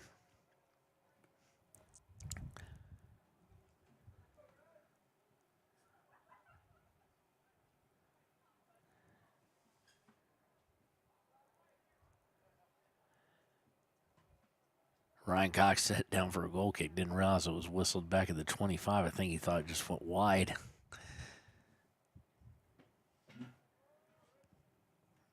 Kick taken. Gantenbein had it for a minute, but then taken away. And Jackson will send it back on a long pass. And that's what happens even with Jackson, who's dominated possession. Jackson tries a long pass. Riverton able to intercept it fairly easily. And now they'll attempt a long pass. And misplayed by Jackson. Gantenbein trying to give a run on it. Does get to the ball first. Loses control. But Gilby Roden now with it. Roden trying to kick in towards Milliken. Almost had a shot at it. And it's going to be popped up in the air. Saltzgaver beat off of it. And now they've got potential problems. Jackson running onto it. Riverton able to get back in time and deflect a potential shot. Now here comes a long one, and it's shot and goal. That goal is by Addie Wetzler, I do believe, number 8. And it is 4-0 in favor of Jackson. The goal comes with 36-33. Left in this matchup. And it looked like the Riverton backline had gotten back and nullified what Jackson was trying to do. But they had opportunities built within opportunities, so to speak. And almost like in basketball, they kind of like they went to their secondary break and just lined it up perfectly. Long shot. First time one of those shots has actually found the back of the net. They've tried it quite a few times, low to the on the ground, worm burner type shots, but this one was not hit directly at Ryan Cox, and there's not a whole lot he could do once he saw it come through the legs in front of him. And here they go again, trying to push down. This one's by Leosh. He's into the box, passes up to. Hey, we just scored. Now they'll look to shoot, and it'll be high and wide. Kyron Beristain junior forward missing that one. It'll go for a goal kick for Ryan Cox.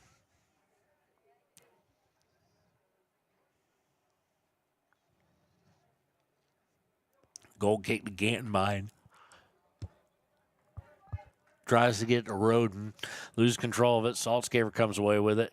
Saltzgaver goes up and over as he lost possession anyway. And now here they come again. They've got a wide open Holden Leo. She comes into the box, looks to pass, and it's deflected out. And the coach of Jackson not happy about that. Maybe he thought he should have shot it. But to have that advantage, and credit Withrow for getting back and able to deflect that out over the inline for a corner kick.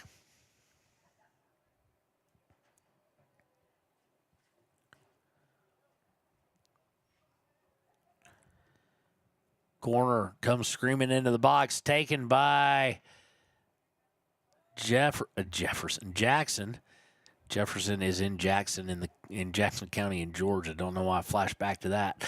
Jackson sends it over the baseline, but good corner there. They had an opportunity.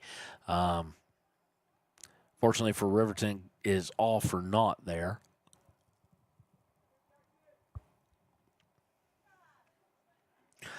And after the goal kick, immediately taken away. But Riverton takes it back. Gantenbein looking for Roden to come up and help him. And they're just not able to get there. I mean, that's a well-disciplined back line. Up to Roden. Roden to Milliken and looking to get it back. And it goes out of bounds off Roden. It will be a throw-in for Jackson.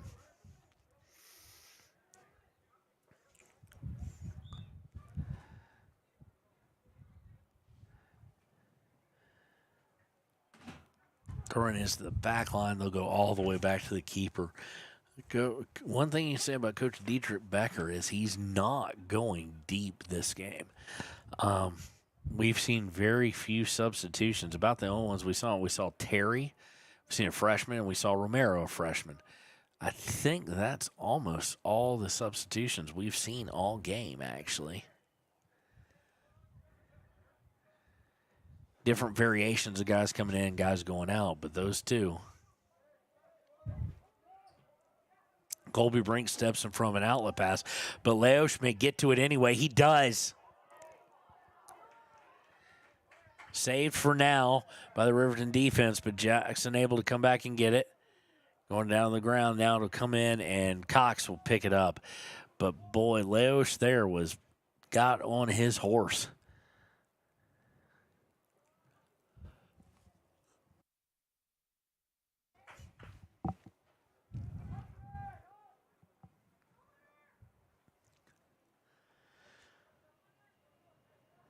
Saltzgaver trying to get back for Weber, and then it's taken away.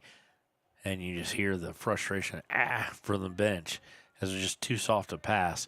Now looking to come through the middle. That's probably not going to work, but now they do have Leosh on the outside again. This time he slips. He looks to stick it out there, and going right through is Jackson. They'll look to shoot, and it hits the side of the net out of bounds.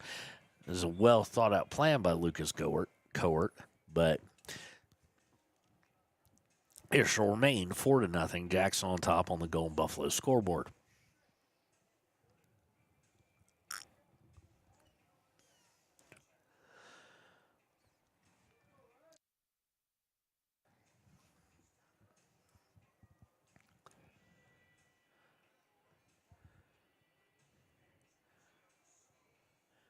Get taken. Larson to Weber. Weber back to Weber. And Weber has it taken away by Jackson. There's all sorts of things we're trying to do there, Jackson. I can't tell if it was called on Weber or Larson, but got very physical, very fast. There'll be a free kick here for the Jackson Bronx. They're going to send it towards the box and fire. Beautiful attempt by Villasanya, but he misses as well. So, but now you do wonder. I mean, they're letting one guy on 4, get behind them and stuff of that nature. And especially knowing you got to play Saturday as well. I mean, 3 games in like 5 days, Tuesday, Thursday, and Saturday. So, yeah, 3 games in 5 days, rough. Especially in a sport where you do substitute more than they do in the pros. You don't substitute a ton. And this time, cross and right at the foot, and he just misses it. Saltzgaber has come out. Braden Terry has come in. And Romero also came in. And it looks like you don't see this every day, by the way. It looks like Ryan Flanagan is lining up to come in at goal. He's the backup tender or keeper for Jackson. They want to get him some playing time, I'm guessing. And they're also going to put in Gonzo Perez. Be a throw in here for Jackson. And that's exactly what they're going to do. So,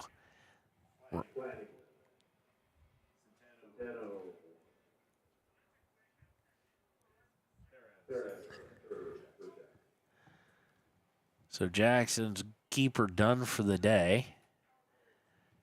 And the other guy a little bit of some work in case they have to use him in more critical situations. As Jackson will now try and work down the field. Terry able to deflect it with his back. Not unintended, but nonetheless it worked. And we have a whistle, and it's a foul on Riverton.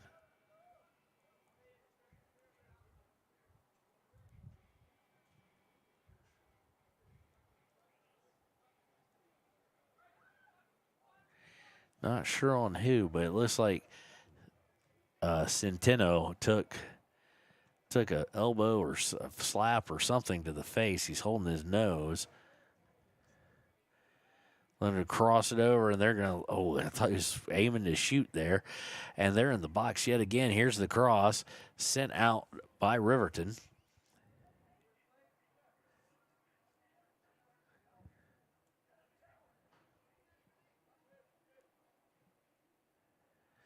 And Jackson will work it over to the far near sideline and come down the left side. And they're going to get Withrow with the foul there. With 28-15. 28-15. Left here in this match.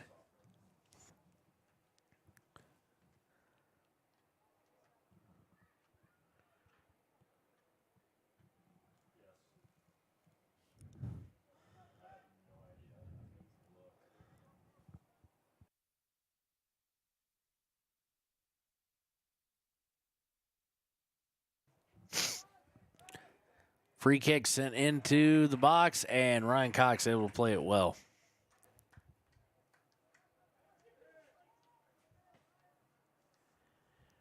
Jackson, though, immediately as he throws out, gains possession. They'll try and work it down.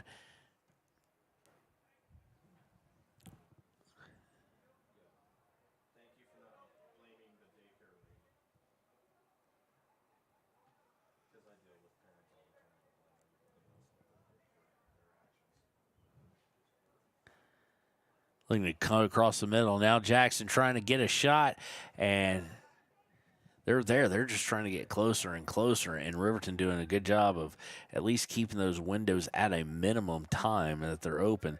Centeno looking to get it back. He is going to get it back, and he puts it out, and good thought. There's no one there, though, but they're still deep in the box at times here.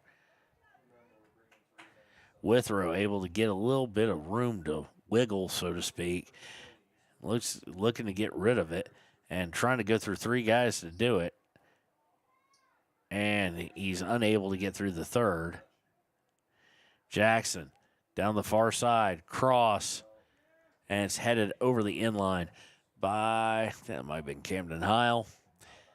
All these freshman guys dyeing their hair, along with like one junior on the team. It will set up a corner kick for the Jackson Bronx.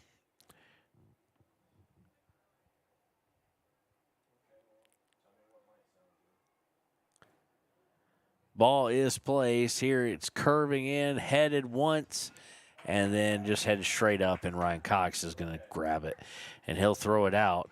Unfortunately, though, the throw again to not intended for anybody. That's got to clean up, folks. We've got to start having an idea of where we want the ball to go instead of these long passes or just a long throw. Because now here Jackson's threatening Ryan Cox again as they work on down the middle. Now back to the outside.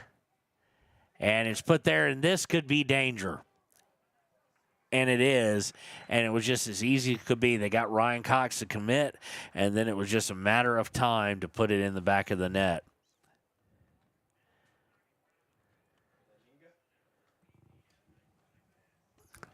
So 5-0. Two guys there had their foot there. We're going to credit Finn Beninga. And it is 5-0 on the Golden Buffalo scoreboard with 25-20 left here in this match. Roden back, and then the long pass intended for Romero goes right to Jackson. Jackson trying to work down the far side. They don't like what they see. They go back to the back line, and they'll work it all the way over to the near sideline.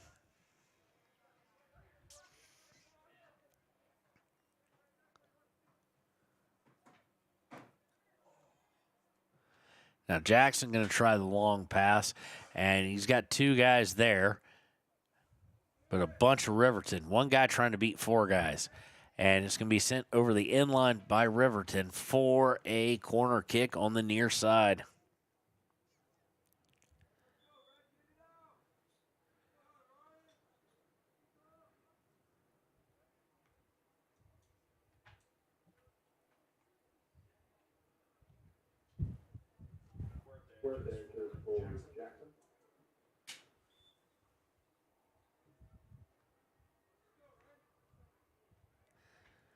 Corner is a short corner. The guy who took it will take it up and fire from about 22 feet out, and it is a goal. And that was beautiful. Upper right corner, not a chance goalie had on that at all. Villasano with the goal, they're going to say. And it is now 6-0 on the Golden Buffalo scoreboard. The score comes with 24-10 left in the match. Coming in for Riverton now. Well, Trent Weber's going to come out, and I didn't see who came in. Lost the number at some point.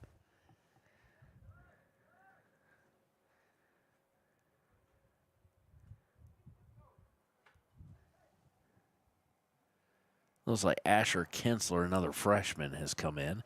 Came in for Trenton Weber.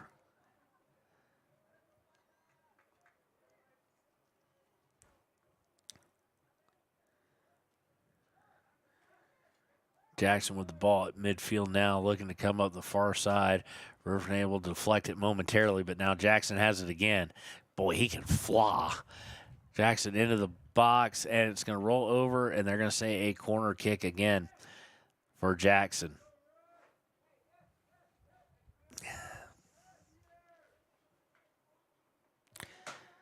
This one's going to be probably a short corner again, but it looks like it's going to be between Beristain and Huerta. It is short and now fired and just high. It wasn't a short corner. It was a low one, though, out to Jari Vasquez, the junior defender. And he put a rocket towards net, and it just went a little high. I think Cox had it played pretty well, but didn't have to make a play on it nonetheless.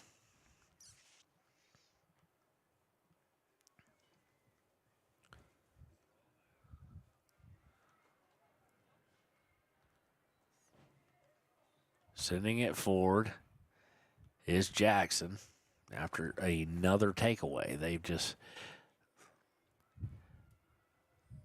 they're now looking for these long passes. In the first half, it was possession dominant. Still is possession dominant. They're just looking for these long breakout passes to work that, I'm guessing, partly to work on it against a live opponent. And, boy, do they have some speed that you knew they had, but kind of disguised by their style of play in the first half. And second half, it's been all out.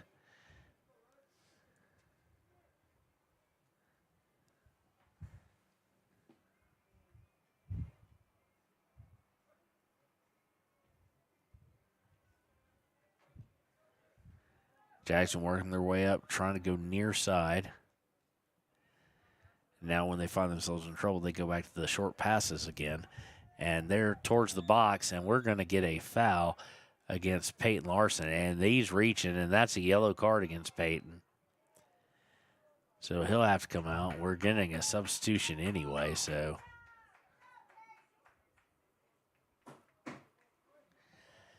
Coming in to the game, we're going to see Brayton Terry come in for him. But coming in for Blake Gantenbein will be Daniel Clausen. We're seeing all sorts of guys we haven't seen in games this year. We saw a different starting lineup than we've seen in most games, than every game this year. And I think that's just Coach trying to work through to find a lineup that works and quite honestly doesn't hang their head like it's like to be. Now, I understand getting beat is disheartening, and I understand that. But it's kind of like this team, emotionally, there was no fire in it in the second half at all, or at least not visible. And here is the free kick. And Ryan Cox is going to dive on top of it and stop it, as it did make its way through, as they did kind of a fake out. They had one guy run up and jump over it, basically, and the other guy run and take it. But Ryan Cox wasn't confused and able to get a hold of it. Clausen now fighting for possession. He's trying to work his way up on the far side, and he has it taken away. Coming down on the far side, I should say, is Jackson. They turn, going to the outside, looking for a cross. Instead, they get a little pass, and now into the middle. Nothing there, and out for a long shot, and that's reminiscent. That shot was more reminiscent of Hunter Saltzgaber's field goals from football season. It was higher than the goalpost for football. I mean, it was up there. Just got under it in a big way with 20-25 left here in the matchup. Halfway through the second half, Jackson has doubled their output from halftime. And off the goal kick, they take it away.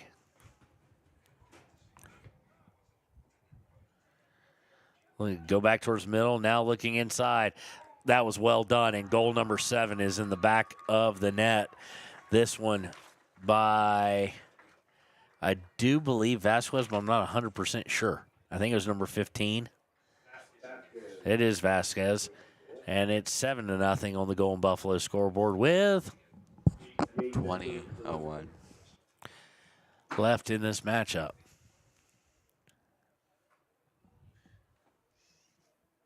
It's like Kelly Walsh.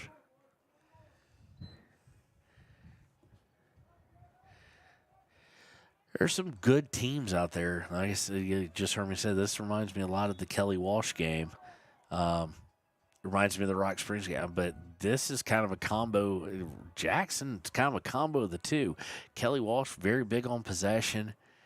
Rock Springs, just big on possession, but lightning speed at almost every position. And this is a team that has lightning speed and plays possession. So it's going to be very interesting to see the 4A regionals in Green River and who comes out on the boys' side and who wins it, who's region champs. Riverton with a steal there. They're trying to get it up to Clausen on the far sideline. Clausen giving chase. He does get to it. Has to come back and try to send it towards the middle and can't do it, as it took every ounce of speed he had to get to the ball in the first place. Great effort there by the junior.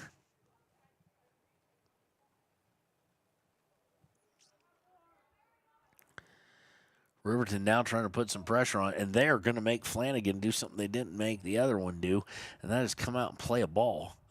So he is going to have to come out and get it. Now he'll just roll it into his backline defender, and Here they come again, trying to go to the far side. Looking up the floor, and now this is where their speed comes involved, and we may get a whistle here, will we? Nope, they're going to say just shoulder on shoulder. Colby Brink, good job getting him off that ball because the guy had speed on him, so he had a very short window to knock him off of it.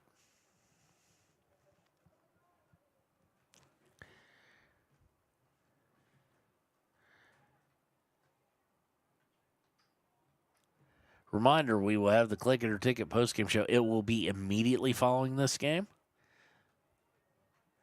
And we'll jump right into the Gatorade effort / good sport of the game. And we will then jump right to the player of the game.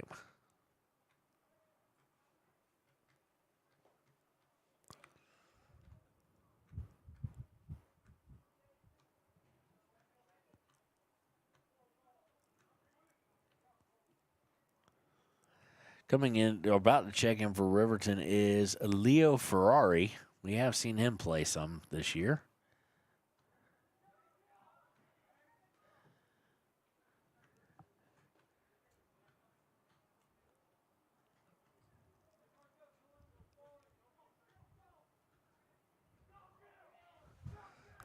Trying to get close in to have a shot on goal. Riverton trying to push up. It was Gilby Roden, and they're going to force Flanagan to play the ball again. So you do wonder if the coach has found a little something. He's at least found sparks of life out of this younger and somewhat unused team. But now here comes the counter. That's always dangerous with a young team. And luckily Cox is going to get and grab it. And what a smart move there by Camden Heil. Camden Heil was able to jumped in front of, and we've got a player down, he's stretching out a cramp, it looks like. Camden Heil knew he couldn't make contact with the guy, but made sure to run in his path, which slowed him down enough for Ryan Cox to get on top of that ball. And we do have the guy still stretching out a cramp on the left side.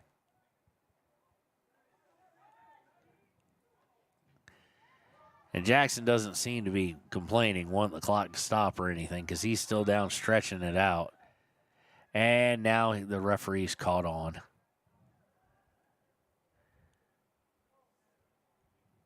And they are going to substitute him out. He's trying to stretch the cramp out, I do believe. I don't think they wanted the clock to stop. There's no reason to. You're up 7-0.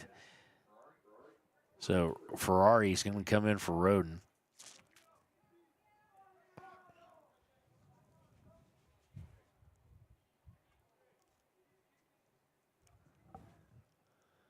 And you hear him say from the background that he got kicked in the shin.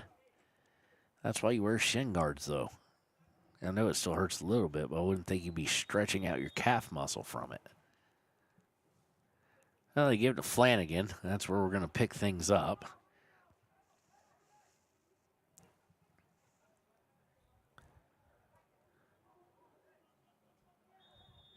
And we're going to get yet another whistle, and this one is going to be a yellow against Riverton as well, and kind of legit against Paxton Yates, who came in, missed that check-in.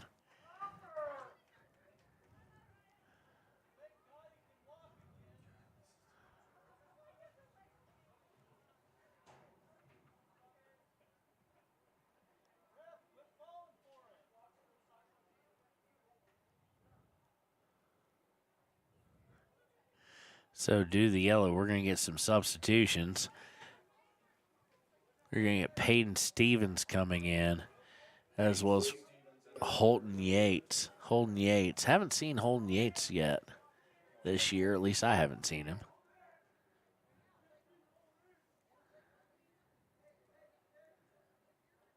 Oh, nope. They're going to, looks like, nope, they're going to pull him up a little bit.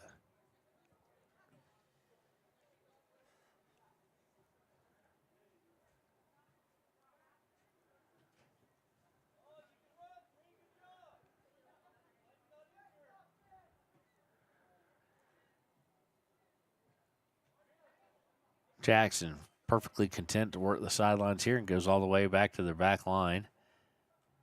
Giving chase is Ferrari and now Clausen. They'll go all the way back to the keeper, Flanagan, with 15:08.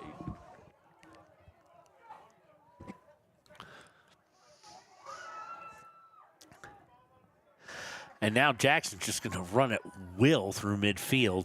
And now they're coming down the far side off the pass, and, oh, he missed. Oh, he missed. That's the one thing. I mean, we're seeing a lot better effort, in my opinion, off these guys off the bench who don't get to play as often. They're giving it they seemingly have better body language, and they're giving it their all. But you've got a lot of inexperience. And so when a mistake is made, especially two back-to-back, it compounds things. And that's what we saw down here at about the midfield level is two mistakes made in a row, and it led to the possible opportunity. Doesn't look like Cox is coming off anytime soon, though. If he were to, I don't know who they'd put in, actually, off the top of my head. We haven't seen anybody but Ryan Cox in goal all season. A reminder that you can keep up with the game on Saturday at Star Valley. Myself and cameraman Connor will not be there, but SVI on YouTube, that's Star Valley, so SVI will have it on their YouTube page. They do all the home games. They don't do any away games, but it is a home game for them, so you can pay attention to the score on that one and watch the action. And then on Tuesday, our good friend Elon from Evanston, on My Local Radio, they will have the game streaming as well on their YouTube page. And if you're having a hard time finding their YouTube page, usually both of them link it on their Facebook page, so you should be able to find it there. But they will bring in the next two games, and we will return on the 24th, which there is a long break between games, which Riverton kind of needs because they're going to play, by the 15th, they'll play 3 games in 5 days, so... And we've got another yellow from behind there. This one on Landon Withrow. Is that his second? No, if it was a second, it would have turned into a red, so. But yellow card's kind of getting high here for Riverton. Peyton Larson will come in. And let's set up a free kick for Jackson.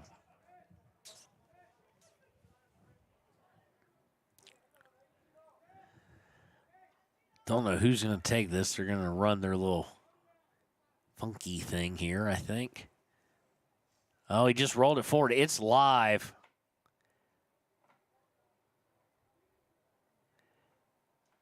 And we've got a yellow card on, I think.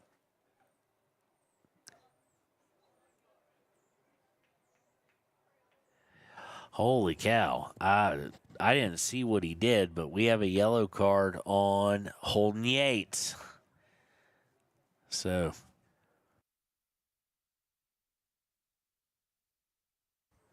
six yellows here. I don't know. I'll say he must have done something because Payson Larson just gave a fist bump to the Jackson guy who he was standing next to, so maybe got a little too aggressive. Coming in for Riverton will be Aaron Hutchinson, another freshman. If you can't tell, most of the blonde bleach jobs have been freshmen, so kind of goes without saying.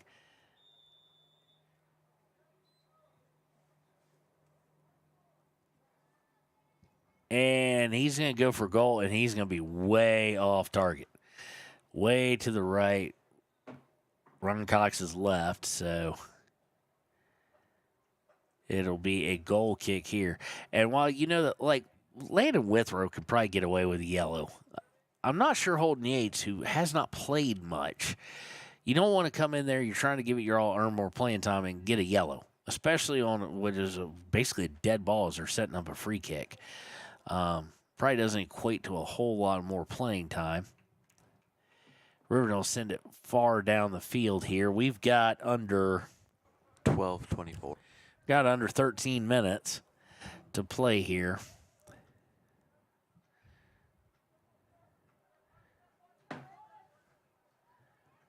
Be interesting, the return match in Jackson. That's about half a month away or so.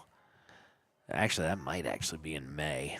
Now that I think about it, we'll kind of take a look here at the future schedule, let you know where we're going to be and where we're not going to be, so to speak.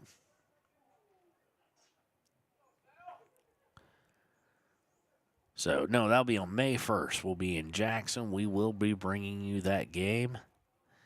Again, though, we will be off from basically today till the 24th is when we will return with a game. Riverton will play 2 in between that. But then from the 15th on Tuesday, they've got a good long little break, and they need it. And on Saturday, April 26th, we'll have Green River here at 11-1. On May 1st at 4-6, we'll be at Jackson. On May 2nd, Riverton and Star Valley on a Friday night. I do believe that's the pink out game. Friday, May 9th at 4-6 will be Natrona here. Saturday, May 10th, Riverton Kelly Walsh here. And then we'll be headed to Green River for regionals. And if the girls or boys, someone wins 2 before they lose 2, we will then be headed to Gillette for state.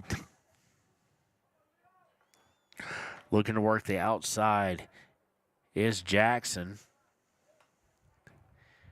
We're going to try and send it out of bounds, but we have, his offsides flag was up and did not hear a whistle, just heard it now. So offsides, he was offsides 35 yards ago.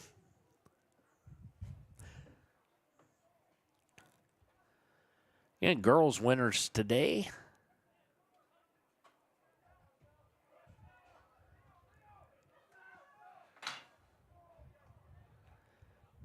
Jackson going to work it all the way back to Flanagan, who will then boot it out.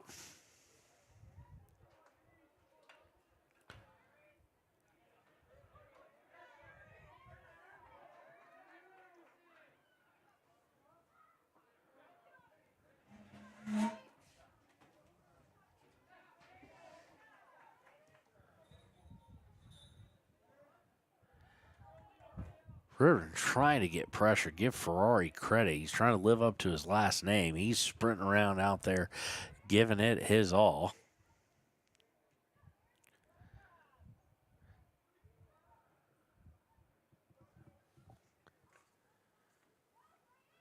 I missed that Marcel Mejarado has also checked in. Pretty much he has emptied the bench. The only guy still I haven't seen Lexington Kirkland come in. Most likely he does play some fullback, but he is a goalkeeper as well. So most likely he is also the JV boys goalkeeper. So might be asking a bit much. But a lot of these guys are JV players too, are seeing the game. But I haven't seen. I mean, Hunter's been on the bench a long time. Colby Brink's been on the bench for a decent amount of time. Gilby Roden. Trenton Weber, etc. I mean, these guys have been sitting a while.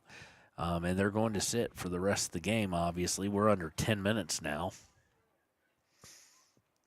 And we have some sort of gull flying across the field, making noises like it's the beach.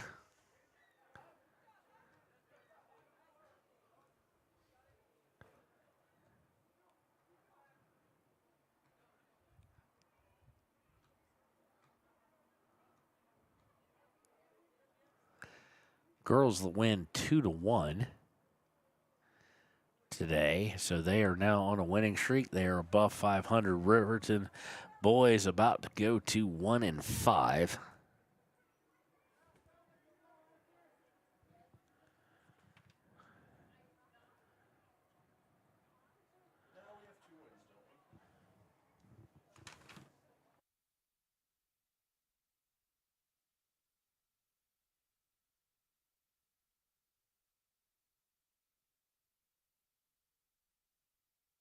So 2-4, excuse me. I forgot about the Natrona game and the Evanston game. Natrona, of course, on the road, first win of the season, and they defeated Evanston. So that actually makes better math, too. But so 2-4.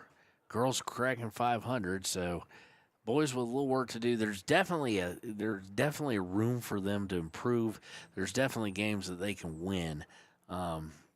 It's the soccer in 4A is kind of a have and have-nots type thing. with not a lot separating the really good. And this is going to be sent. It looks like it's deflected. Is it going to be a corner? It may be. It looks like he's got his arm pointing in that direction, and he does. Deflected by Riverton.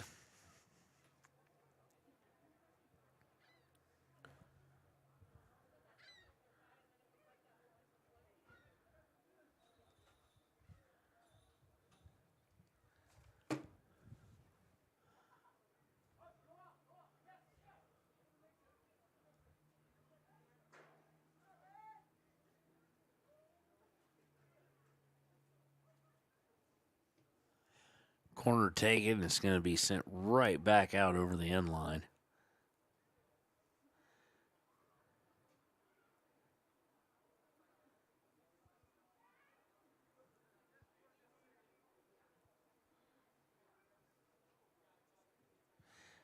We've got 5:50 left here.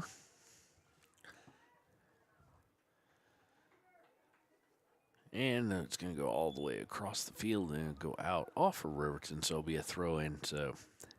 But really, there's kind of a common theme between the boys and girls teams is that possession is lacking as far as being able to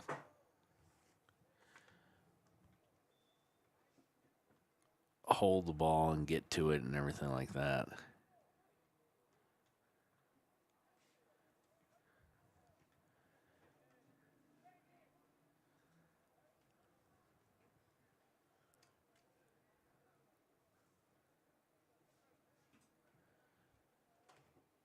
And that is a concern. The girls' team able to work through it and be very efficient when they get their opportunities. The guys a little bit tougher. And that's just difference in, you've got a newer coach. You got two new coaches, but one building off a team that had issues. We'll just leave it at that. But had success in a team that's kind of trying to build from scratch. Lost some guys from last year. Had some guys also not return to play. Some guys decided to go indoor track. I know one who decided to just focus really on baseball. So that kind of stuff happens.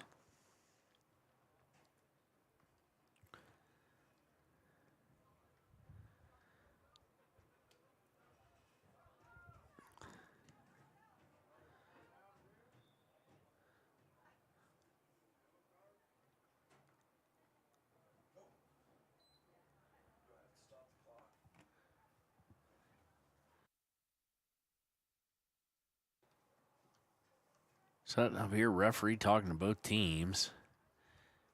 Definitely got a little chippy. Got more than a little chippy, actually. 6 yellow cards against Riverton.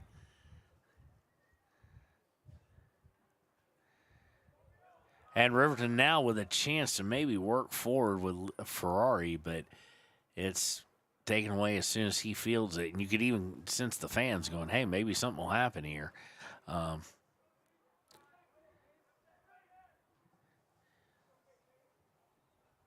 Larson pushing up, but this one time it's going to go right to Flanagan, and he'll get rid of it with about 3.5 minutes left.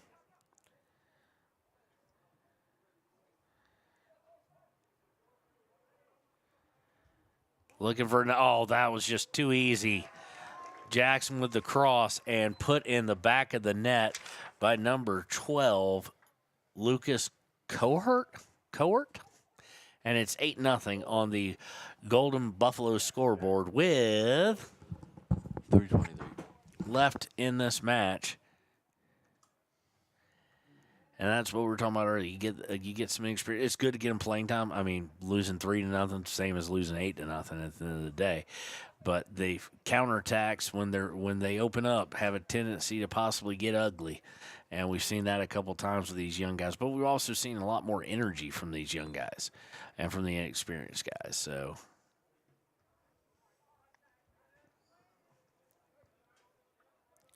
The only guy with really any extensive playing time that I see on the field right now is Jackson and Peyton Larson. And Camden Hile's still in there. And immediately Jackson comes down and puts it in the back of the net again, 9-0.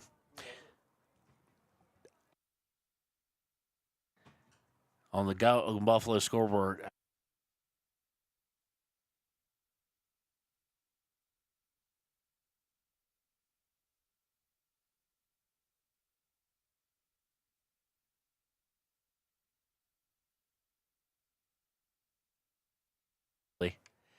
Looks like it's Finn Beninga again. And here we go.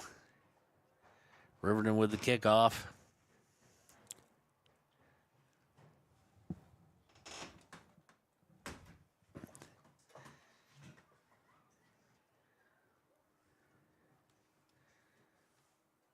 But a couple guys, Camden and Heil, the Larson boys, those are really the only guys with significant experience on the field right now.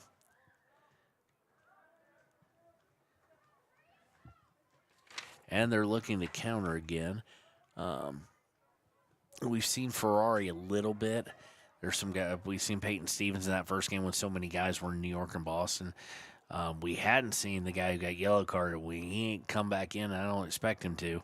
And here they go again, and they try for goal number 10, and it goes wide left with 2:05 left to play. So, but 6 yellows. And I'm not sure we see Peyton Larson out there right now. He came in for Withrow when Withrow got his yellow. And I'm not, well, I mean, you don't want him to get a second. You got a lot of guys with one. And this corner kick comes screaming in and is missed. And then the shot is missed again. Was it deflected? No, they're saying it was not. So it'll be a goal kick. We have 1:30 left.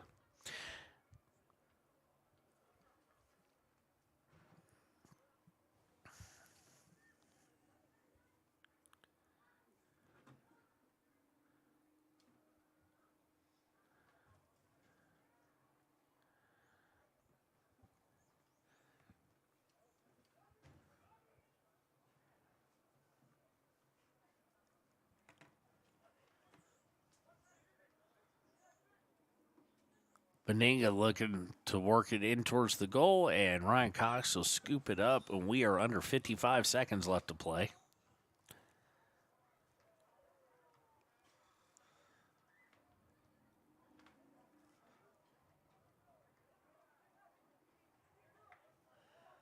And now Jackson working around the back line with 39 seconds. See if they make any kind of last-minute push. You know, guys would love to have 10, so trying to work forward. Good job by Terry to deflect it.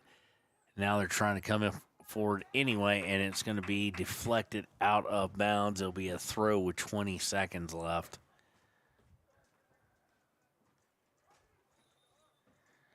Stolen away here. And 10 seconds left. Is Riverton going to try and get a last-minute one? Nope, intercepted by that back line. They're going to have a shot for it. No, with 2 seconds, 1 second, no seconds. So that is the end of the match. 9-0 here against Jackson for the Riverton Wolverines. When we return, it'll be time for the Click It or Ticket postgame show here on WIO Today. When repairs are complete after a collision, you expect your car, SUV, or truck to look like new. That's the service you'll receive at Stork Auto Body in Riverton. Professionalism and meticulous attention to detail. You can depend on Stork Auto Body, 841 Miniweb Avenue, Riverton. And welcome back to the Click It or Ticket postgame show here on WIO Today. Your final scores: Riverton Lady Wolverines 2, Jackson Lady Bronx 1, Riverton Wolverines 0, Jackson Bronx 9. Boys fall 9-0. So we're going to jump into our good sport of the game, and I'm going to give that for effort. And the guy I see out there all the time, he's a young man, always playing out there, and that's one Camden Heil is going to get that award. And our player of the game, I'm going to give it to Peyton Larson. Peyton Larson is everywhere it can be. We didn't have any natural goal scorer, but Peyton Larson, congratulations being the Papa Murphy's player of the game.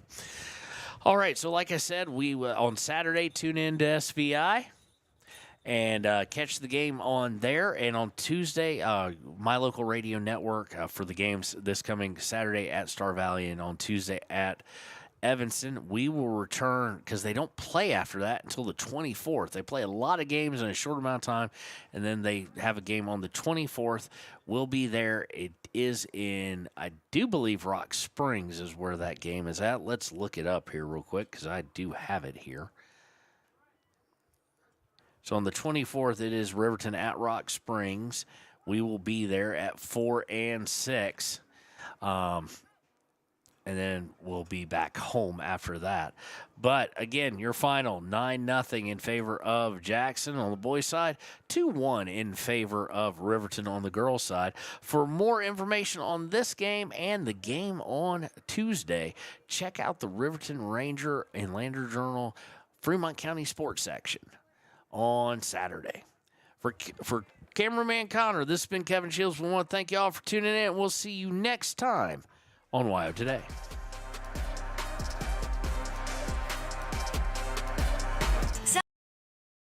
Sutherland's Friends of the Family Plus Consumer Credit Card lets you choose from 5% off instantly at the register or special financing on qualifying purchases. That means no forms, no waiting, no rebates. You can choose 5% off instantly with your Sutherland's credit card. Got a big project? Choose special financing. The choice is yours with Sutherland's Friends of the Family Plus Consumer Credit Card. Subject to credit approval. Minimum monthly payment required. See store for details. Only at Sutherland's.